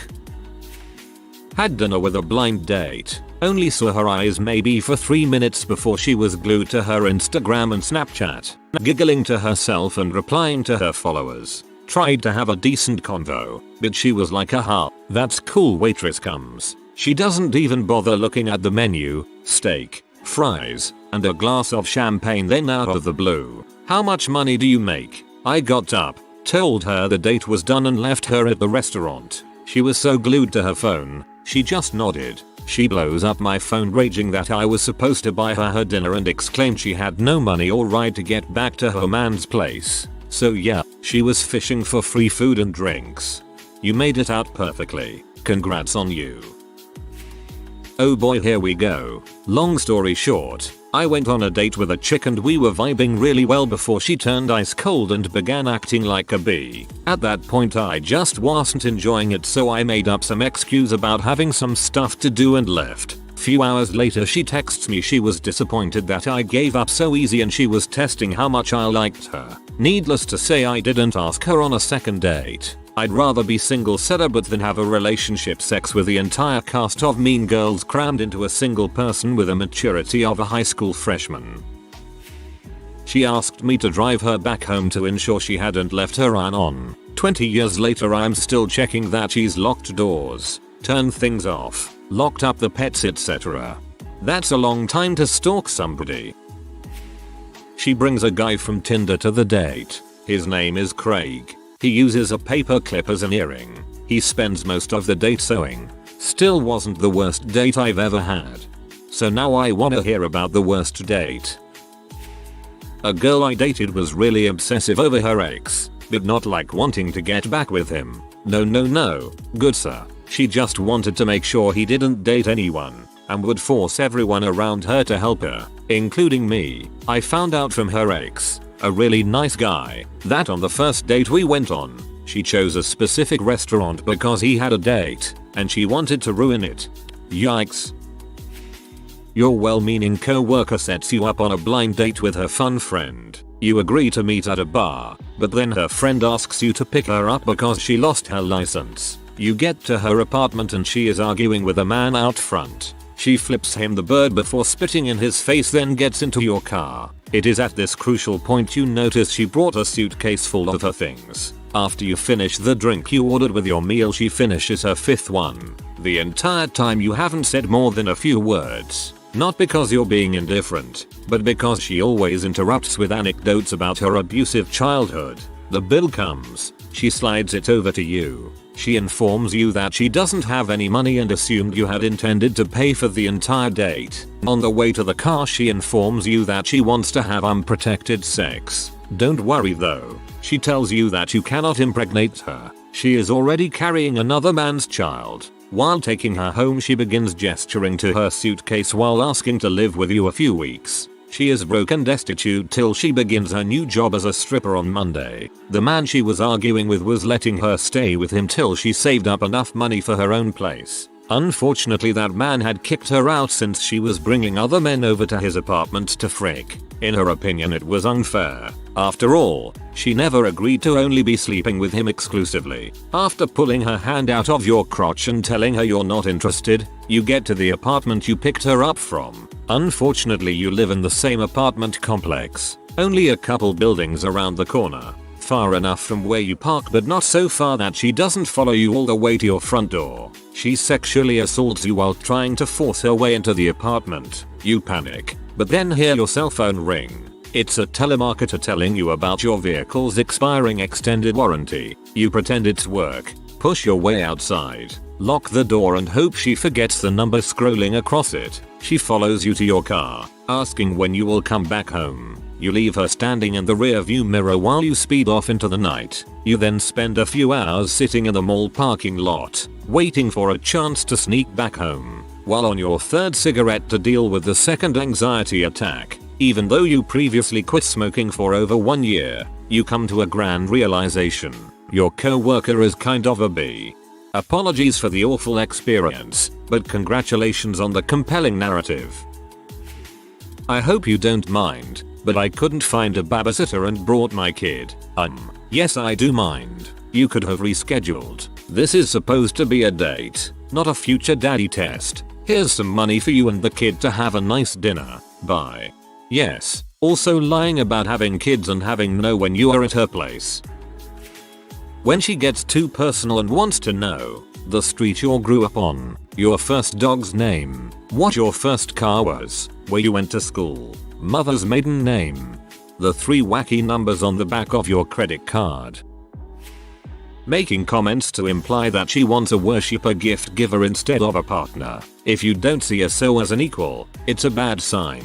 Pay pig. There are a few. One, she never bothers to engage in small talk during the date at all, and any attempt on your part is only met with single word answers. Another would be if she kept talking about her ex during the date. Lastly, she answers her phone saying, "Hey dad, this isn't a good time," but you quickly notice the name on the call display oddly matches the name of your own father who disappeared when you were little. AskReddit incest. She will raise a big red flag if she treats strangers like crap. You can tell a great deal about somebody by how they treat people who have no material benefits to them. Super underrated observation. I actually have a go-to business restaurant bar where I know the staff very well. They give me tons of info on how potential business associates treated them, and it is about 90% predictive of what they are truly like to deal with down the road. Automatically ordering the most expensive thing on the menu if they are not splitting the bill. Not treating waitstaff with respect. Not trying to maintain eye contact while not being socially awkward. This one is context dependent. Constant use of their phone. Grossly bashing their ex. Or talking at length about them. Not the normal "oh, my ex was a dong," but really going on about it. Being generally inconsiderate or arrogant. Diverting conversation to talk overly about themselves, even on topics not about them. Not showing any interest in me as a person. My ex and I used to split all our bills and we went on twice as many dates. When every time you bring a girl out is a financial burden, you start to resent spending time with someone.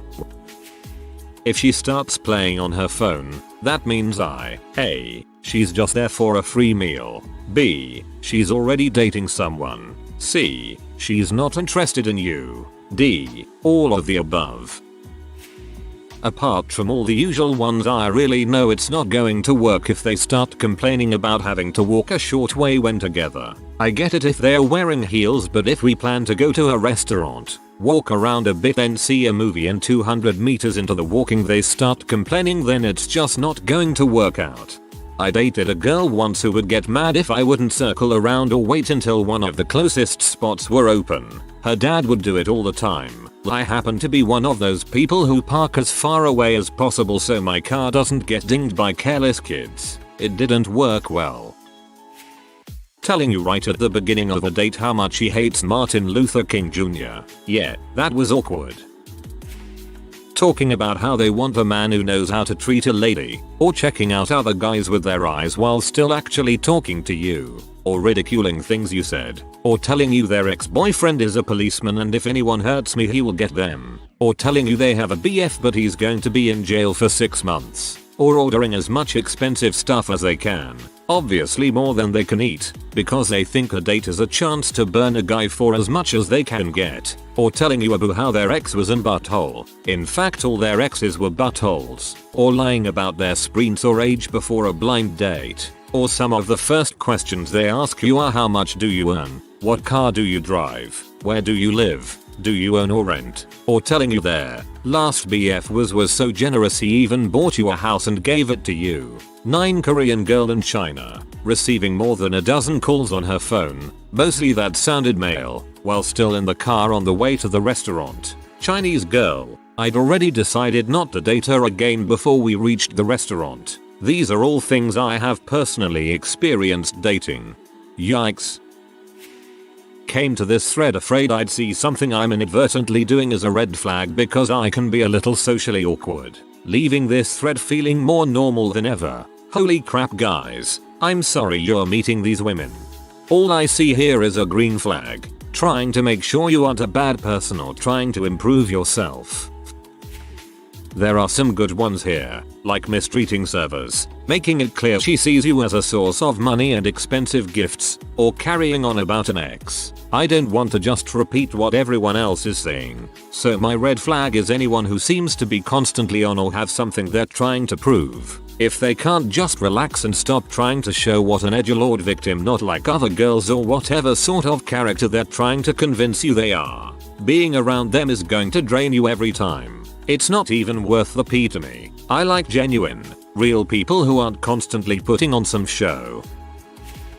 I want a man who treats me like a queen. Usually code for I want someone to live and die for my happiness so I can be selfish forever. No thanks. When you're dating a girl for a few months who has a small appetite but over time you've realized her stomach is increasing in size. Finally you make a joke and she breaks down crying saying she was raped and really needs you. So, being nice and understanding, you stay with her because you feel you can raise a child and willing enough to do anything it takes. Until you bring it up to a mutual friend and he refuses to look at you. You begin pestering him about it until he spills the beans and reveals she cheated on you in the beginning of the relationship because she thought you guys wouldn't last long and she is going to use the baby as leverage to keep both of you together and use you for life. You get to her house, tell her everything you know and all she can say is, "Who told you?" In the end you leave her and all of her friends, questioning your entire existence. The next year you meet a wonderful girl by chance and have now been going strong for 2 years.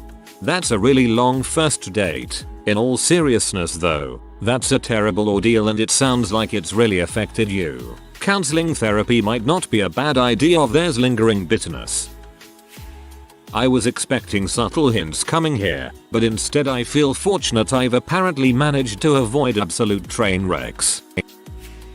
A few weeks into dating my first real girlfriend, things started to turn weird. She started telling me that she was hanging out at an old friend's place but one of his buddies was hitting on her hardcore. I told her to just walk away but she kept making up excuses that they were all in a room together and she couldn't leave. I told her to tell him she had a boyfriend who wants him to back off and she told me he started threatening me. She kept asking me what I wanted to say to him but I just sort of brushed it all off because this was a conversation through a third party with someone I had never met before. Situations like this kept popping up.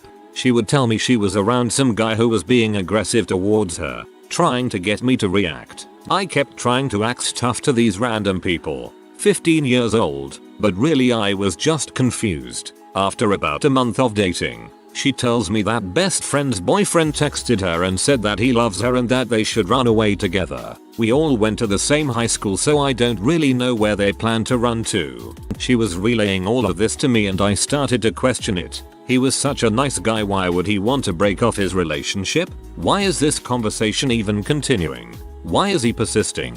Have you told him you're not interested? Shouldn't you be able to easily shut this down? She gets frustrated that I'm not playing into her hand so she calls me and decides to escalate it to, well, I'm kind of considering it. That was obviously the breaking point and a very easy response. Really? Well then we should break up. She flips her opinion really quickly. I didn't mean it. I was crazy. I'm sorry. I don't even like him.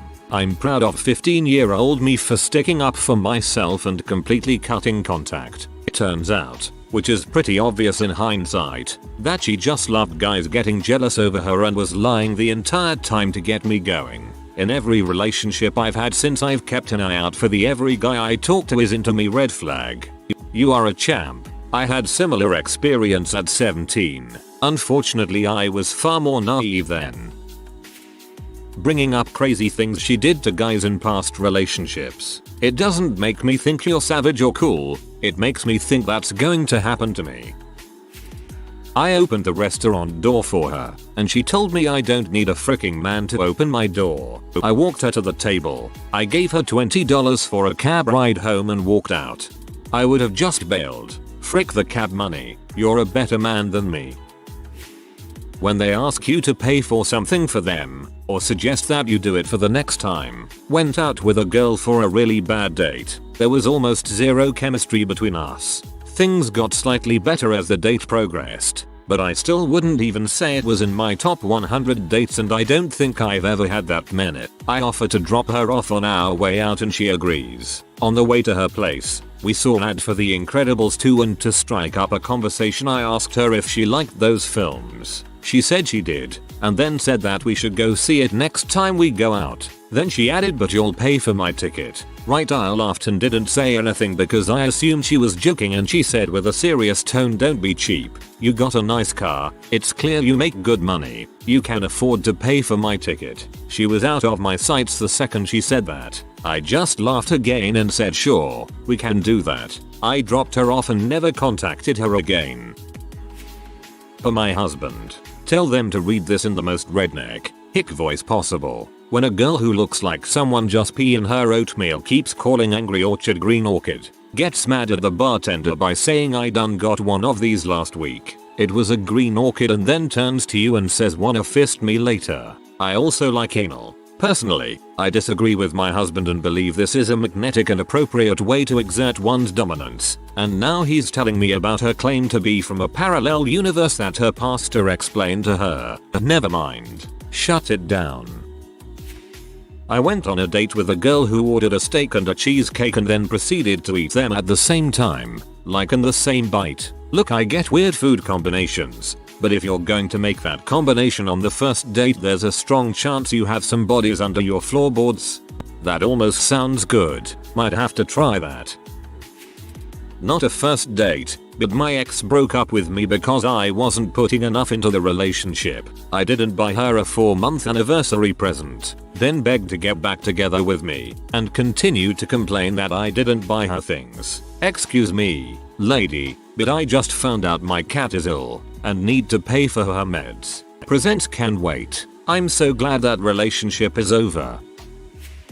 I remember a very long time ago when I was like 19, I'm 44 now. I met this chick who was working at a store, Thrifties, that I was transferred to for a week to help them out from a neighboring city. I was working for the same store. We hit it off while we were working that night, and long story short, went out after work to a restaurant, Coco's. While we were eating, some dude walks up to our table and starts to ask her why she didn't pick up their kid since it was her turn to watch him. They start yelling at each other right there at the restaurant. Then the guy leaves, grabs their kid from his car, I'm assuming it was his car, I actually don't know, and plops him next to her in the booth while we were eating and left. I was polite and finished the meal and then said I had to go home. It was so awkward. The next day I had to go into work at that same store, but she wasn't working that day, so I didn't see her. I ended up working one more day after that and still didn't see her, so I went back to my store after that and didn't contact her.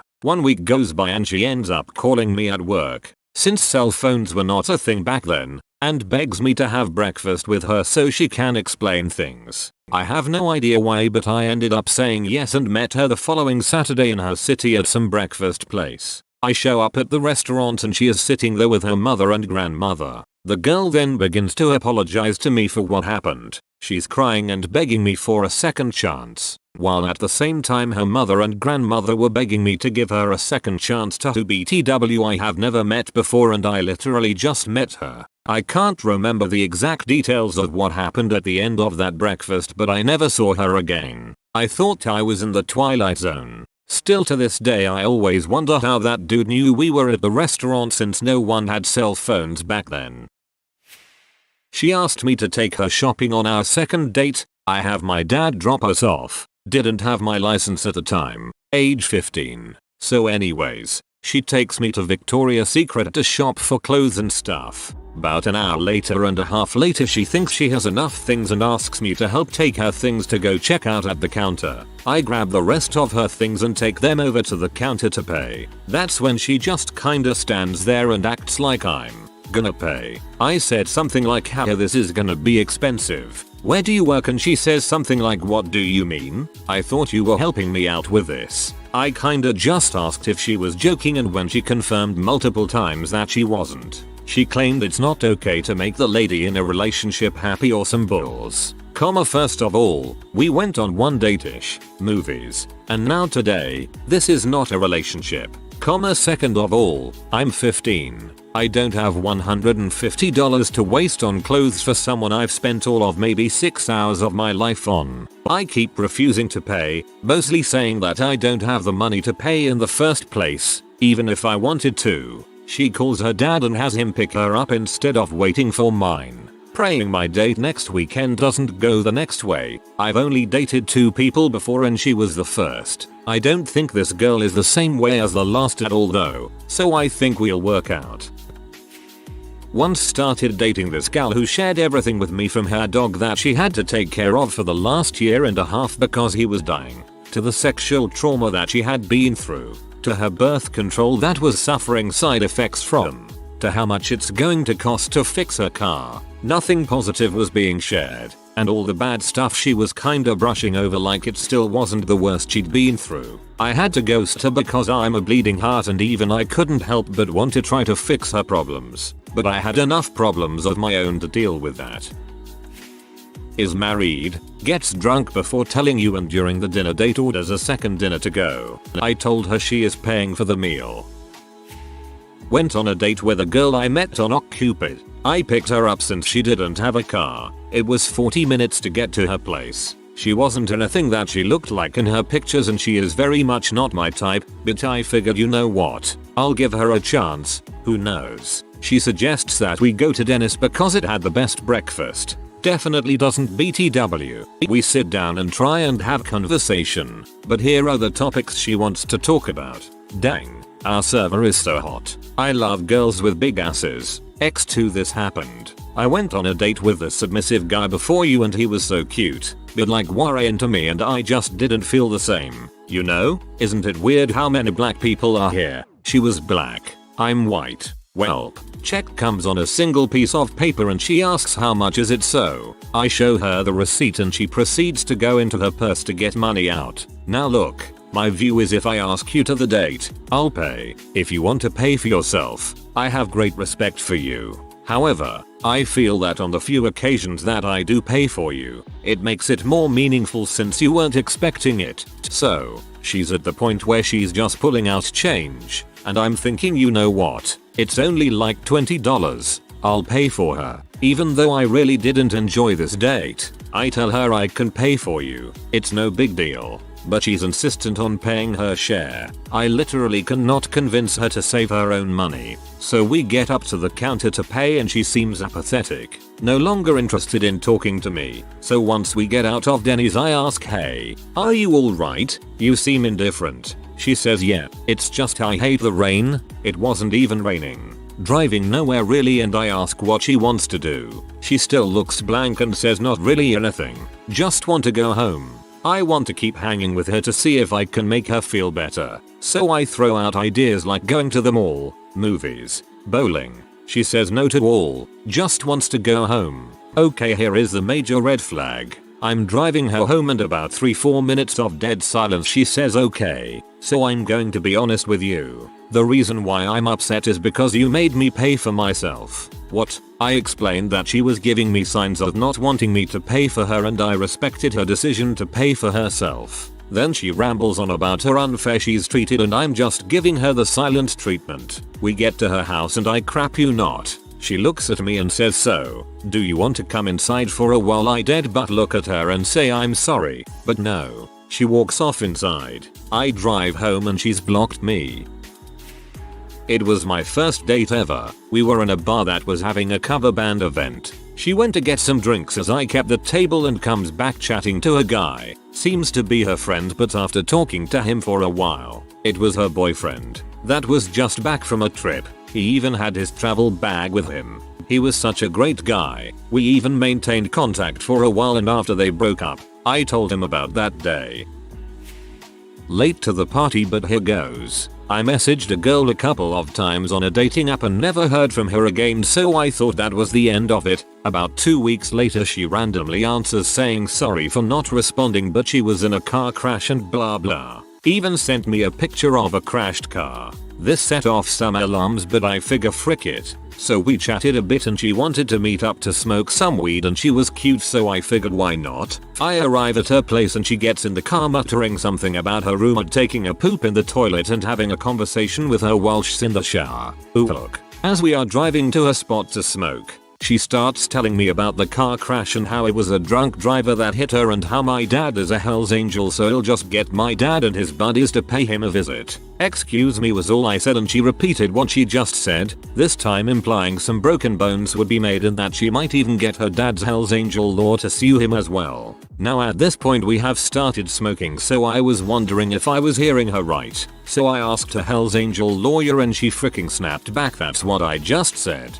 So needless to say, she was freaking me out major by this time, and I kept looking in my rearview mirror half expecting to see her dad on his bike swinging a chain above his head. But nothing. She said some other crazy crap about working 4 jobs and that all of them were linked to the Hells Angels in some way, so after about 40 minutes of smoke and hearing all her Hells Angels stories, I politely took her home, and my excuse was I had to be up early. I dropped her off and said it was nice meeting you with a smile and a wave. I cannot tell you how happy I was after I drove off. In fact, I was so happy to be away from the potential biker gang daughter that I started laughing my butt off. Full on maniacal laughter. Just pure joy kind of laughing. I'll never forget how happy that laugh was, knowing I was going home to just my cat and not some crazy biker chick. Made me really appreciate being single for a while. Sweet lord. People who have visited the US. What is your WTF America story?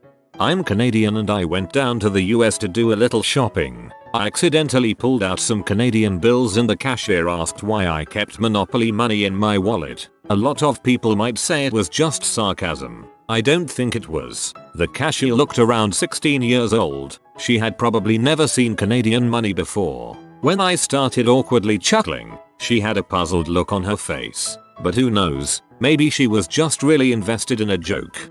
As a Michigander, it is always common to pay with accidental Canadian and to receive the accidental Canadian currency. It pisses me off when I didn't pay attention. Those gaps in your toilet stall doors. What are they even for? To clarify, I meant the gaps in the sides of the door, not the bottom. Peeking. I visited from Canada a couple years ago. Everyone was very nice and had the exact same mildly interested reaction to a credit card with a chip. We've finally started transitioning to these in the last year or year and a half. We're a bit behind. After moving from Africa as a teen, I am repeatedly asked why I moved to Africa in the first place, to which I reply that I've always lived there. I am also asked, so why are you white, to which I reply, oh my god, Karen, you can't just ask people why they're white. However, when they reply with blank stares, I realize they aren't referencing Mean Girls. Some other questions. So Africa is one country and all the borderlines are, like, states, are there, buildings, you guys have memes over there, right, are you Australian? Australian here. I went to Houston last year and spoke to a girl my age in the airport. We got chatting about uni college. It was around July, and she asked me if I was on my summer vacation. I casually explained I was on my winter break. She was genuinely confused and did not understand how it was summer in the US but winter in Australia. I tried to explain but eventually gave up. An American once complimented me on my excellent English when I told her I was from Australia. Aussie here. When I started chatting to a cashier, she squealed and asked where I was from. I told her Australia and she instantly dumped down how she spoke. Do y'all speak English down there? I replied sporadically. She laughed and informed me that wasn't a word. Singaporean here. I feel your pain. You speak really good English for an Asian. When I went to the US the first time and ordered a meal from Burger King, ordering a large fry, Coke, and a Whopper, I was blown away by the size of it all. Each item was larger than the same item back home. I was already like WTF, but then the cashier said I could have a second Whopper for $1. Again, I was like WTF. Sign me up. Another time, while I was in Daytona, I went to a restaurant and the woman kept refilling my drink, again and again.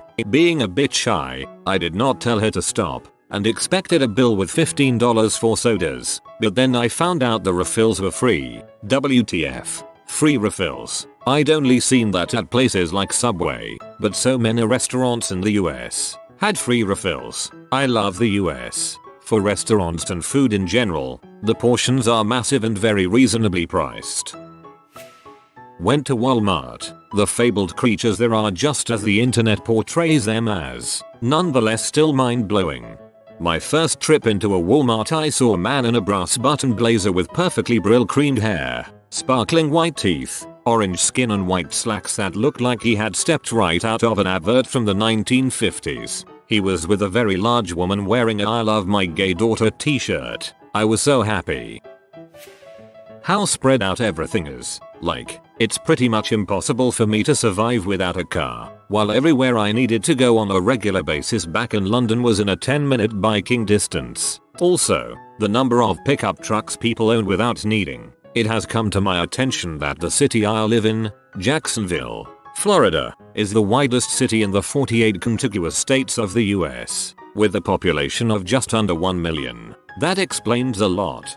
Especially out here in the West, the metro area I live in is like 8% the size of London population wise, but it'll take you 45 minutes by car to drive from one side of town to another. If you live anywhere in America outside of Washington DC, New York, Boston, downtown Chicago or a few other places, it's vital to own a car. Every single one of you bastards asked me where in England I was from. I'm from Australia. Pretty much as far away from England as you can get without leaving the planet. Asked a girl in a hooker lounge if she knew where New Zealand, my home country, was. She replied asking, is that the country above us? Well, it is a globe. If you get the angle right, you'll hit New Zealand eventually. A universal WTF for both foreign and US citizens. The Golden Corral. Everything was submerged in liquid butter. The patrons were larger than some cars. One time at Golden Corral many years back I saw an overweight guy in suspenders whose chest, primarily due to the suspenders, was a freaking square. He wasn't round. Instead he was wide but flat. He was only about 5 feet 5 inches, so that likely played a role into his geometric shape as well. Was the most mind-blowing thing I'd ever seen from a Golden Corral. I'd never been out of Australia before. In Australia only farmers and cops have guns, and some criminals I guess, so I had never seen a gun that wasn't in a cop's holster in my entire 30-year existence. We go to the US for our honeymoon and have the honor and privilege of visiting a Walmart. The guns are just on the shelf. You can touch them. A fellow Aussie friend who was with us at the time asked the cashier if she could hold one. He looked at her as if she had asked if it was okay to breathe the store's air. Can I hold one? This big one, she asked, incredulous. Sure, if you want to, the guy said, confused and bored at the same time. She picked up this big butt gun. Sorry, not a gun guy. Don't know what it was. It was about the size of a shotgun but was bulkier, and was getting us to take photos of her with it. If I had a gun like that at home and walked outside my house with it, someone would drive past and see me in about 10 seconds. They would call the cops, which would take about 30 seconds. The police station is just up the road, so I estimate a cop car would arrive in about 3 minutes. And it would take about 10 seconds for a cop to ask me politely to jump in his car and come for a nice chat down at the police station. But it would be fun for 4 minutes. Honeymoon was not literally at Walmart. Honeymoon was 2-week Kentucky tour followed by 1 week in NYC. Fun times. About the size of a shotgun but was bulkier. That sounds like a shotgun. I was in Vegas with 3 Danish friends, and we were very hungover. 3 of us, not the driver. We decided to go for a drive in the convertible. After 15 minutes a police officer on a bike drives up next to us and just stares into the car. This lasted like 5-10 seconds. So the driver turns his head and asks, anything wrong, officer? The officer replied, in a super angry tone, keep your motherfucking eyes on the motherfucking road. He continued to follow us for about a mile, just staring at us. Super freaking creepy. Also had bad police experiences in Florida, New York, and San Diego.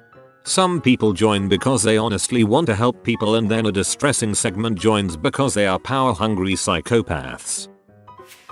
I'm from Canada, and the first thing I saw upon my arrival to Port Angeles, Washington, which happened to be the first time I stepped foot in the States, was a large spherical lady sitting in the middle of the sidewalk blocking my path to the bus terminal, just staring at me. Another time, I was in San Diego one summer and a woman, genuinely curious, asked me if it was summer in Vancouver too.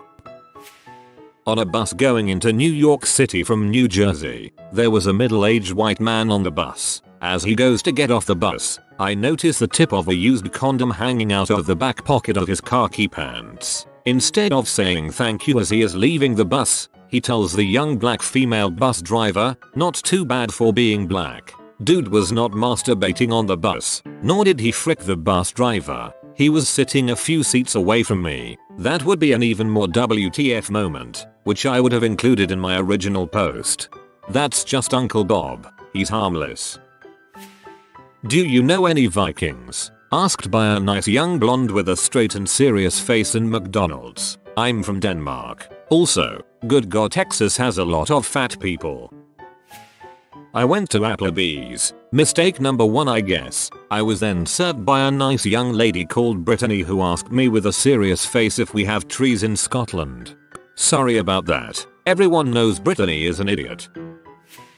Brit here. We went to Ruby Tuesdays in the Florida Mall and saw a woman take a bowl from the salad bar, fill it with ranch dressing and sit back at her table eating it like it was soup. Luckily that wasn't the only treat Florida had for us on that trip. I think Florida is just like one giant Walmart. I was in an Uber going to the airport and the driver asked where I was flying to. I said Hong Kong. He asked if I spoke Japanese. I told him that we speak Chinese in Hong Kong. He says what's the difference? H's genuinely didn't know that Japanese and Chinese were different languages. Went into a shop. They had spray on cheese. I don't think the majority of Americans here know how ridiculous that sounds to the rest of us. Spray on cheese. I'm from the UK, lived in the US for about 5 years now. Few things that annoy me. You want to get a loan for a new car? There's a fee for that, on top of the interest. You want to take money out of the ATM? There's a fee for that. You want to exchange some currency? There's a fee for that, on top of the exchange spread. A product has money off? You'll have to send something to receive it. They hope you can't be bothered. Pretty much any service, someone will try to make a few extra dollars off you. Credit unions are your friend. Was in Spokane at Silverwood amusement park and asked where the washroom was. I was promptly told there were no washrooms in the park. This happened a good handful of times and it never even occurred to me that I had to say restroom to receive any real help. Weird, although we don't typically say washroom, I can't imagine someone not knowing that it is synonymous with bathroom. Sounds like you ran into a handful of real boneheads. I visited America recently, and there are so many more people than I'm used to. I come from New Zealand, and our biggest city only has about 1.3 to 1.5 million people in it, and the total population is around 4.471 million people. And even Auckland is too big for me. I'm a Wellington man for sure. I'm Canadian and have visited the United States multiple times and have had an overall enjoyable experience on each one. I wouldn't blame this on America, but I saw a fat bald middle-aged man standing on the side of a Pennsylvania highway with bunny ears. I'm sure this happens in Canada too, but this is the first time I've seen something like this. I saw a fat bald middle-aged man standing on the side of a Pennsylvania highway with bunny ears. Easter Bunny has had a rough few years. People just don't care about Jesus coming back anymore. Well, I hadn't even arrived yet in the US, but in the plane as a foreigner you have to fill a paper to enter the country with various questions, among which did you come to murder the President of the United States? WTF America? President is murdered. He selected no in that field of the form. There's no way we could have stopped him.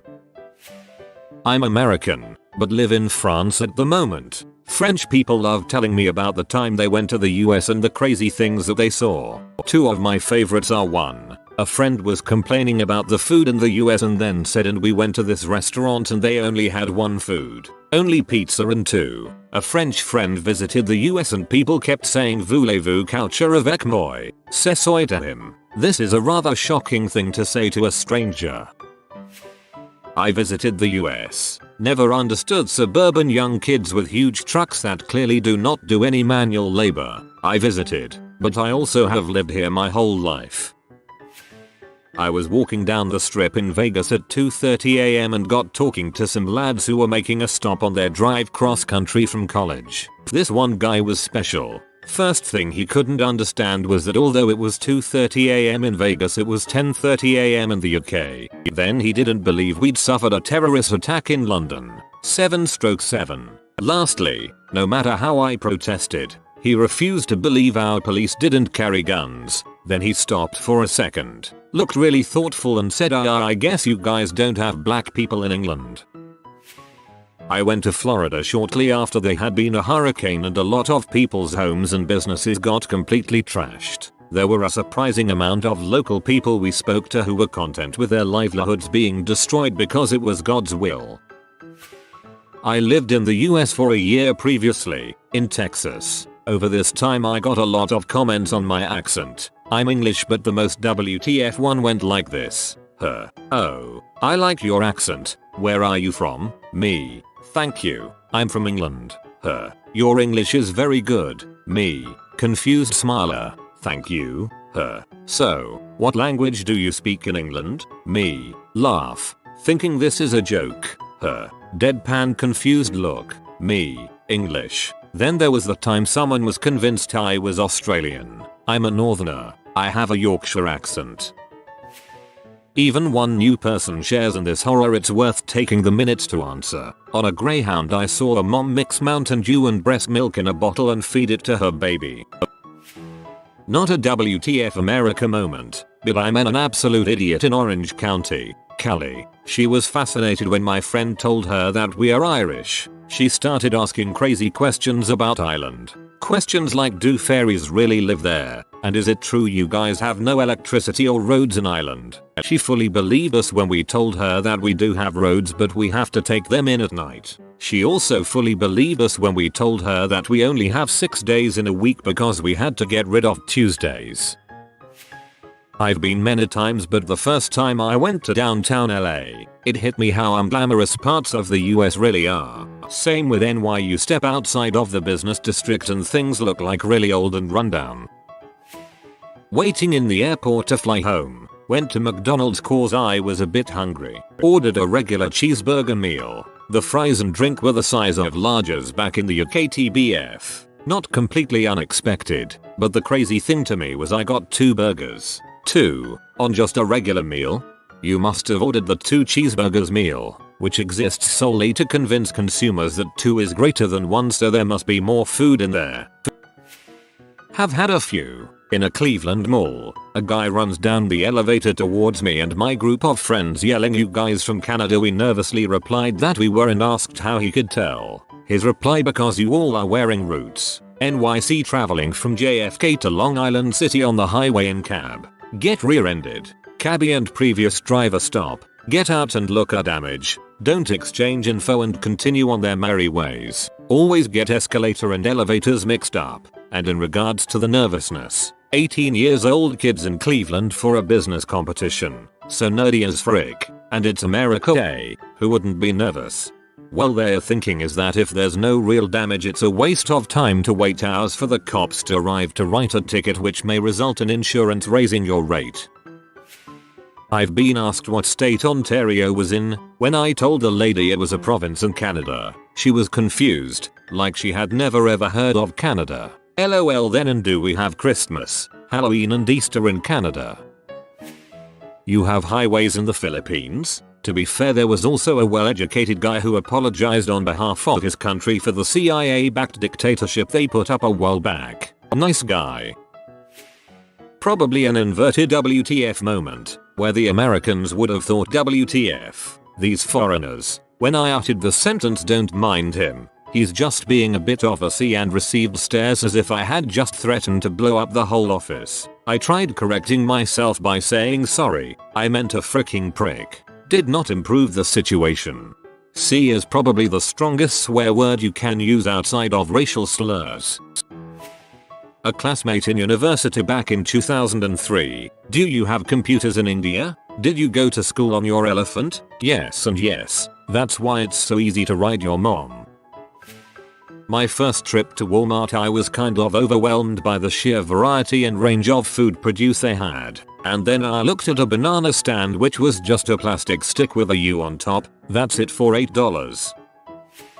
Went to Texas to visit some friends. When we got to their place, the first thing they said was, "Wanna see our guns?" Having never seen a real gun in my life, I was pretty excited. They were cool guys, though they did all have a loaded handgun on their nightstands.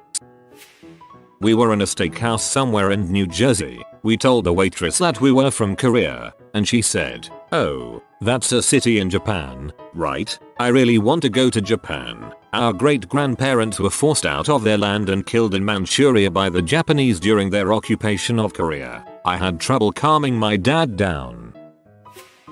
Pretty much every question I was asked made me go WTF. Do you have running water in New Zealand? Do you have glass windows? Do you have chickens over there? Do you guys have apples? That was asked while they were holding an apple with a sticker saying it was imported from NZ. Why don't you go live on the mainland? I found out after a while that they meant Australia. Also that it's just expected that everyone will exchange their gifts and gift exchange cards are included in the gifts. Here, you get a gift and you fricking like it whether you like it or not.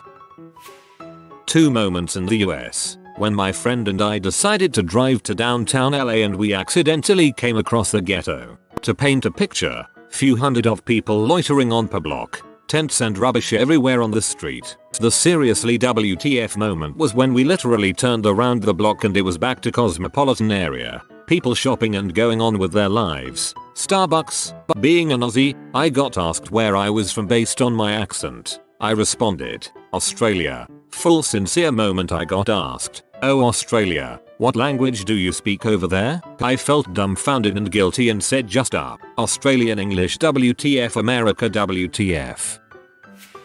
My first trip to the US in 2012 and first stop was Chicago, visiting a friend of my American girlfriend who was studying there. So we go out on our first evening to some Asian place, yum, and I order a Coke. Wasn't 21 yet. As in Germany you can accumulate quite a bill when drinking a lot of beverages in restaurants. I was not going to drink more than what I needed for the meal. Mind you, we also don't get free water and jar, which I think is awesome practice in the US. What is often done when you don't want the waiters to ask you for another order of drinks is to leave some of the beverage in the glass enough that it clearly is not just leftover but could still be used to satisfy your thirst. This works reasonably well in Germany. Now back to the Asian restaurant in Chicago. I did exactly as described above, but still, the waiter came and asked if I wanted another Coke. I thought to myself, well, why not, and ordered. He then took my glass which still had this considerable amount of Coke in it. So I interrupted him and said wait, no, to which he replied no Coke, and I said yes Coke,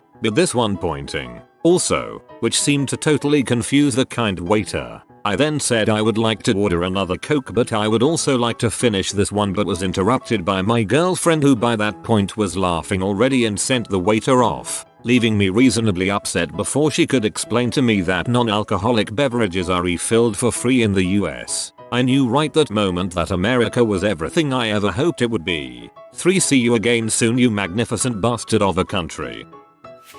When I was living in California back in the late 90s - 2000, the news came on and announced that one of the stories would be NATO starts bombing Kosovo. I turned the news up, only to have to sit through the more important story first. Out of season rain in LA. I was talking to a girl years ago about the US. It was around the 4th of July. I'm British, she's American. She wished me a happy the 4th of July. I told her we don't celebrate that in the UK. She didn't understand why. Good riddance day, as we call it when our American friends celebrate it here. An excuse for food, drink and a party, so I'm all for it. Okay, I think people who do this are stupid, but I see the need to join their ranks. Capital T. Just got back from Miami. Told a woman who was walking her cat that my girlfriend and I thought her cat was cute. She then told us she is not a prostitute, and nor was the cat. As an American, that's just a weird response. Also, cat walkers tend to be somewhat strange, says the girl debating on buying a leash for her cat. A friend of mine lived in Virginia for some years for school, and the locals, it was an average sized town, not some hillbilly shithole, asked him if we had cars, electricity, internet or fridges in Luxembourg. Anyone asking? Of course we don't have those things in Luxembourg. That's how we became one of the richest countries on earth. By staying in the Stone Age. Don't let anyone fool you to think we all have glass fiber internet and government paid education and healthcare that includes massages. It's all lies. We all live under a rock.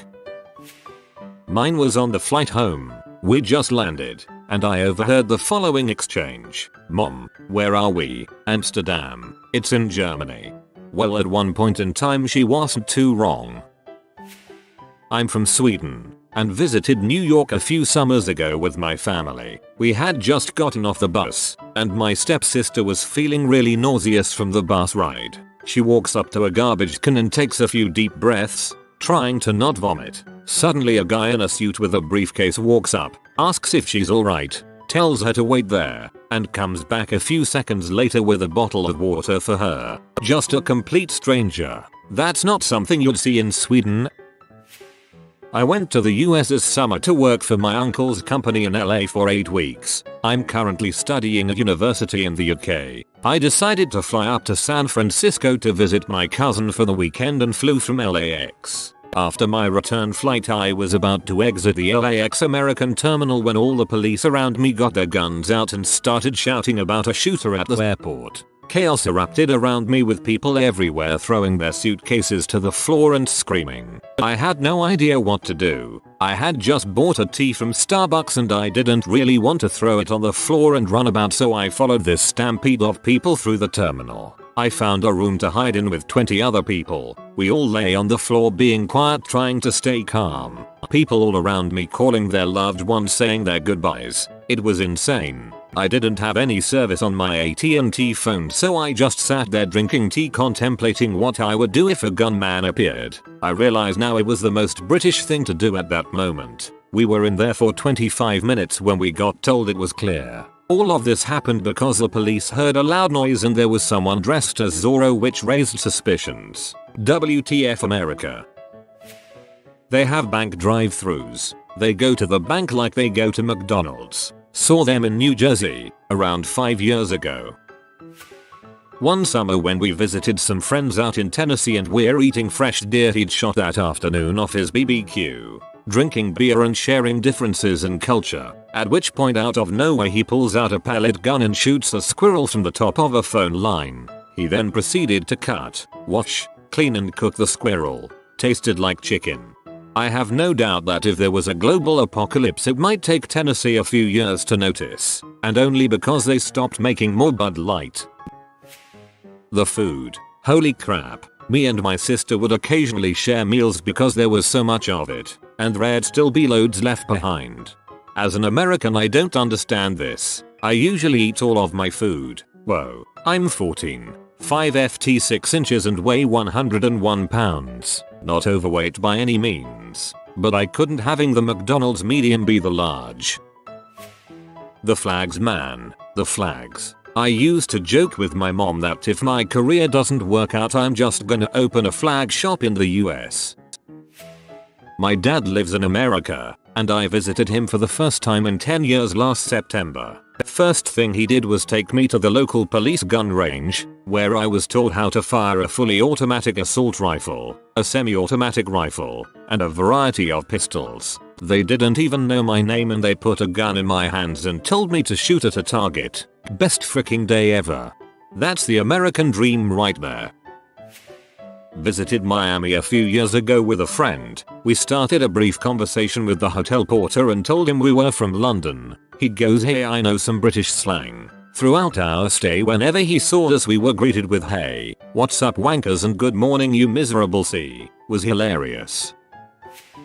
Back in the 90s I was in San Francisco. In Australia I had never seen a beggar, but there were heaps of them in San Francisco. Anyway, I was walking around, and this beggar comes up to me shaking his can full of coins in my face. He never said a word, just shook his can in my face. So I said to him, "No thanks mate, I've got enough coins of my own." He gave me a look of WTF. That is my WTF America story. I'm definitely using this one sometime. Stayed at a hotel in New York and the TV had only one program, commercials for medicine, and the style of the TV spots was outrageous, as if they were selling magic pills. Here is the conversation I had with a cashier in a Dunkin' Donuts in Ohio. Her. "Oh you you speak funny." Me. I have an accent. I'm French Canadian. Her. "What do you mean?" Me. "Well, English isn't my first language." Her. So you're not deaf? Because you speak really slowly and in a weird way. Me. It's a French accent. Okay. I understand. Okay. It's a Canadian accent. Weird. I mean, they weren't wrong. It is a Canadian accent. First city I came to in US was to LA and went to Malibu Beach with a friend. My first reaction was I was told there would be fat people. Everyone were fit as frick. I was ashamed to take off my shirt. Yeah, see, fat people don't go to the beach. As a fat person, I can confirm this. If we do, we spend all our time in at least shoulder depth water while we stare at the beautiful beach bodies we'll never get to touch.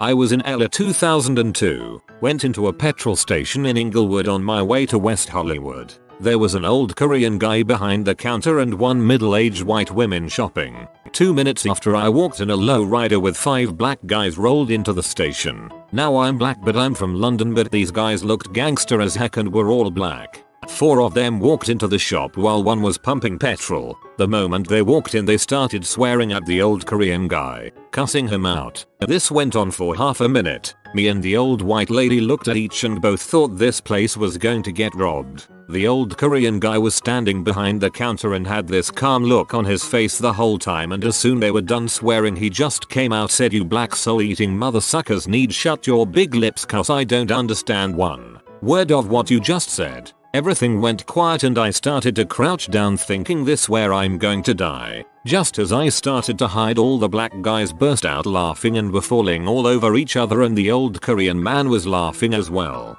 Turns out this how they greet each other every time they come into the shop. Me, the old white lady had the exact same look of relief on our faces. It was like scene out of Rush Hour. First time visiting New York City. On our first night, my wife and I stayed at a hotel just through the tunnel in New Jersey. We're just leaving a diner to walk back to our hotel when a bakery van is T-boned right in front of us by a speeding sedan. The van is hit so hard that it flips over, spilling stuff everywhere. The sedan, half totaled, spins around and begins to speed off. My wife and I are sprinting towards the van. As the driver is still inside, I stop to try and get the plate number of the hit and runner as he speeds past us, and he nearly kills me in the process. The driver of the bakery van is stumbling injured down the sidewalk while his smoking vehicle lies on its side in the middle of the intersection. My wife is screaming, "Call 911" as we try to get him to sit down and rest. He's in shock, mumbling about how he's going to be late for work. State cops and an ambulance showed up pretty quickly. They took statements from us about the hit and run, and took my photo in the process. Canadian, how, the cop asked. Staying in town here? Yeah, I replied, it's our first night. The cop smirks at me and goes, what do you think so far? I lived in the Midwest as a kid, but I am Australian. I had a woman who genuinely thought we took a bridge to get to America from Australia. I had a teacher who would not let me into the classroom in the morning unless I said a dingo stole my baby. I was in grade 2 and had no clue what it meant. This same teacher would make me recite the Pledge of Allegiance. My sister showed up on the first day of school to find the discipline corner was Australia, with a badly drawn map that didn't include Tasmania, because that was where the convicts go. And lastly, the men are people, children and adults, asking me if we rode kangaroos. That discipline corner should be enough to report the teacher, because as Aussies we hate foreigners reminding our convict history. Walking into a supermarket and seeing the endless cereal lanes and the amount you can choose from blew my mind. Also, when I was working in a camp over a summer, I was devastated to see that the people who ran the place would actually choose to use throwaway dishes, cups and cutleries instead of normal ones. I don't know if that's typical, but it sure hurt my eco-protecting side to see all the waste just one day would generate. Had a good time though. 15-year-old me took a trip to a Walmart near Cape Cod. Firstly, your Skittles are different UK. Grape equals blackberry, apple equals lime, and grape candy is weird. Secondly, my father saying man all the fat people must be a myth, followed by a morbidly obese man on a scooter who also happened to be a Shriner. Yet his scooter had horrific anti-Arab text on it. Back in the good old days, Skittles used to have lime instead of apple in the US. Then 9/11 happened and nothing was the same. I went to the Daytona 500 in 2008. An obese lady sitting next to me ate a large turkey leg and proceeded to wash her hands with her beer afterwards because she didn't have the energy to go to the washroom. This is so American. I stood up and started saying the Pledge of Allegiance. Big fat guy at the Grand Canyon loudly informing his family that the geological information signs were plainly incorrect because they conflicted with scripture. Also, my wife had a miscarriage while we were there. The healthcare system kinda worked okay for us because we had travel insurance to cover the costs of all treatments, but I would sure hate to be poor in your country. When I went to BlizzCon and there were people with Jesus hates video game signs. Might not be the exact words on the signs, but the message is the same. You put a man on the moon almost 50 years ago, yet you haven't come up with a way to make toilet doors without gaps in them. Oh, we have, it's just cheaper not to. I once bought gum in Buffalo, NY, and I told the cashier I had exact change, and she looked at me square in the eye and said, "Sir, I honestly don't give a crap." Brit here. Rather than get the usual "do you know the Queen?" a guy in a bar asked me what the bridge was called that connected England to Scotland. I told him I didn't know. Hadrian's Bridge. Being greeted "Sir, how are you doing?" by a young soldier in Austin Airport who just got back from service in Afghanistan. This would never happen in India, because anyone with a uniform here thinks they are a superior species and others are merely to be tolerated. The support was just pleasantly unbelievable. Pure gentlemanliness, that too towards a brown-skinned foreigner. On my first day in the USA, I saw someone who was at least as fat as anyone I had ever seen before in my life. On each subsequent day while I was in the USA, I saw someone at least as fat again. My family made it a game to spot the fattest person each day. The backwards writing on the roads. Down. Slow. It's like someone assumed your gaze is fixed as you drive along, so you see the slow first, then the down. But that's not how people read. That's more for traffic. If the car in front of you drives over the writing, the first thing that you'll see will be slow, which is more important than seeing down first. This may seem minor, but I've only been to Maine and I found it very odd that people would have opened Bibles in their windows, facing out. Do people randomly stop to read them? This wasn't just one or two homes. It was many. American here. I have no clue, but that is really weird. Had my first experience of the US in NYC. Disclaimer. I found it incredible. The people super friendly and a Rangers game blew my mind. A homeless woman doing the toilet on an underground train then getting angry at people for looking at her was probably my WTF highlight. Doing the toilet. I love it. Visiting different parts of the US can be kinda WTF. I'm originally from the Northeast, and visiting the Midwest we stopped in a Menards and that was a culture shock. If you want some lumber, a lawnmower, a dress shirt, a frozen pizza, a gallon of milk, a fishing pole, a toy for your niece, and a giant assorted bag of candy, Menards is your one-stop shop. At SeaWorld, I got out of the way to let a person in a motorized scooter behind me see into the tank. They got up then and walked forward and took my place against the glass. I was really confused. I didn't understand that some non-paralyzed people choose to use motorized scooters. I have yet to see this in any other country. Edit: to be clear guys, I'm not putting people down for using scooters. Just it surprised me since I had never encountered partially disabled people using them until I traveled to the States. When I see a motorized aid of any kind, I assume the person is severely disabled, like they have a degenerative muscular condition. Because this has always been the case where I'm from. I thought someone was breaking cover and openly revealing that they had been faking paralysis in front of a crowd. I expected the crowd to react. It is extremely unusual for a non-paralyzed person to use a motorized wheelchair, let alone scooter, outside America. Edit 2. I've started a bad thing in the comments I didn't intend. My WTF came from not understanding what I was seeing at the time. The way you use motorized chairs is potentially confusing for people from countries where motorized chairs are used exclusively by paralyzed people. This was my lack of experience as an outsider and not a condemnation. I know better now. I didn't mean to add to a pre-existing debate between Americans about your use of scooters. I was once nursing a sore throat in New York and I was walking down this long stairway to get to the subway and I was clearing my throat. As soon as I got down, this elderish gentleman turned around and yelled, "If you have a problem with me, just freaking say it." I just stared at him like the awkward seal meme. It's definitely WTF America. I'm from England and studied at college in GA for a year. I was about 24 at the time, late starter, so I was more than accustomed to enjoying the occasional alcoholic beverage. Anyway, I make the short trip to a gas station in order to buy a 6-pack and they ask me for it. I willingly offer my British passport to the cashier with a smile and I'm told that they don't accept it. WTF. It's a BP gas station. British Petroleum. Seriously, pee me off. Was staying in a hotel in Boston. One of the workers there was fascinated by my accent and asked where I was from. I said Ireland, to which he replied, "Oh cool, so where is Ireland?" I never thought I'd have to give directions to Ireland, but it kinda boiled down to come out of the hotel, take a left and keep going for about 4,500 kms.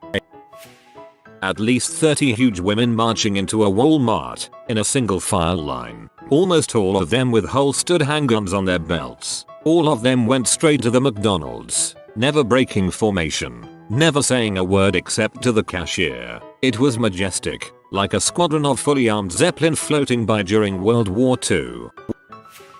When we entered the US at Niagara border crossing, we had to fill out some ridiculous forms. It even asked if I took part in Nazi Germany's crimes. WTF dude. I was 14 years old back in 2008. Go to catch those compulsively honest time traveling Nazis.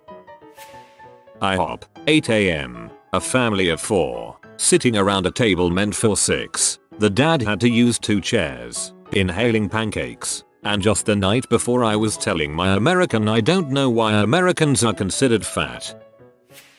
When I visited the LA area a few years back, Canadians, my buddy and I needed to get from Venice Beach to downtown so we can catch the Lakers game and check into our hostel. We decided to just take the city bus over. 2 separate times we drove by 3-4 guys face down with cops pointing guns at them. Seemed very America.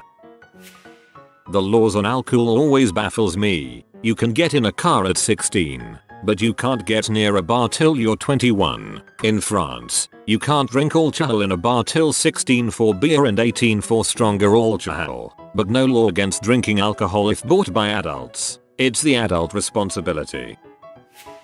When we was in Utah, we sat in a restaurant and ordered some food, beers and whiskey, and we wanted to order a second round of beers, but the waiter told us that we can't drink that much of alcohol in an hour, so we have to wait an hour. Seriously, WTF. That's not America, that's Utah. Come up to Wisconsin. We have no such inhibition. Do you intend to enter the United States to commit a crime? Ever since I read that back in the early 90s, I've wondered how many people tick yes. WTF indeed. On holiday when I was about 12 in Provincetown, Massachusetts, 2 insanely fat, I mean like sofa-sized, lesbians trundling down the middle of the road side by side on mobility scooters, whilst holding hands. I know they were lesbians because one of them started making quite aggressively sexual passes at my mum. Well, P-Town is the gayest place on the entire East Coast. Nowadays, that's kind of the whole point of the town. Awesome place to visit. Just do your research beforehand, since there are several themed weeks and events that cater to certain crowds and tastes. If you are new to the channel, you can subscribe. I publish new videos every day. Until then, check another video.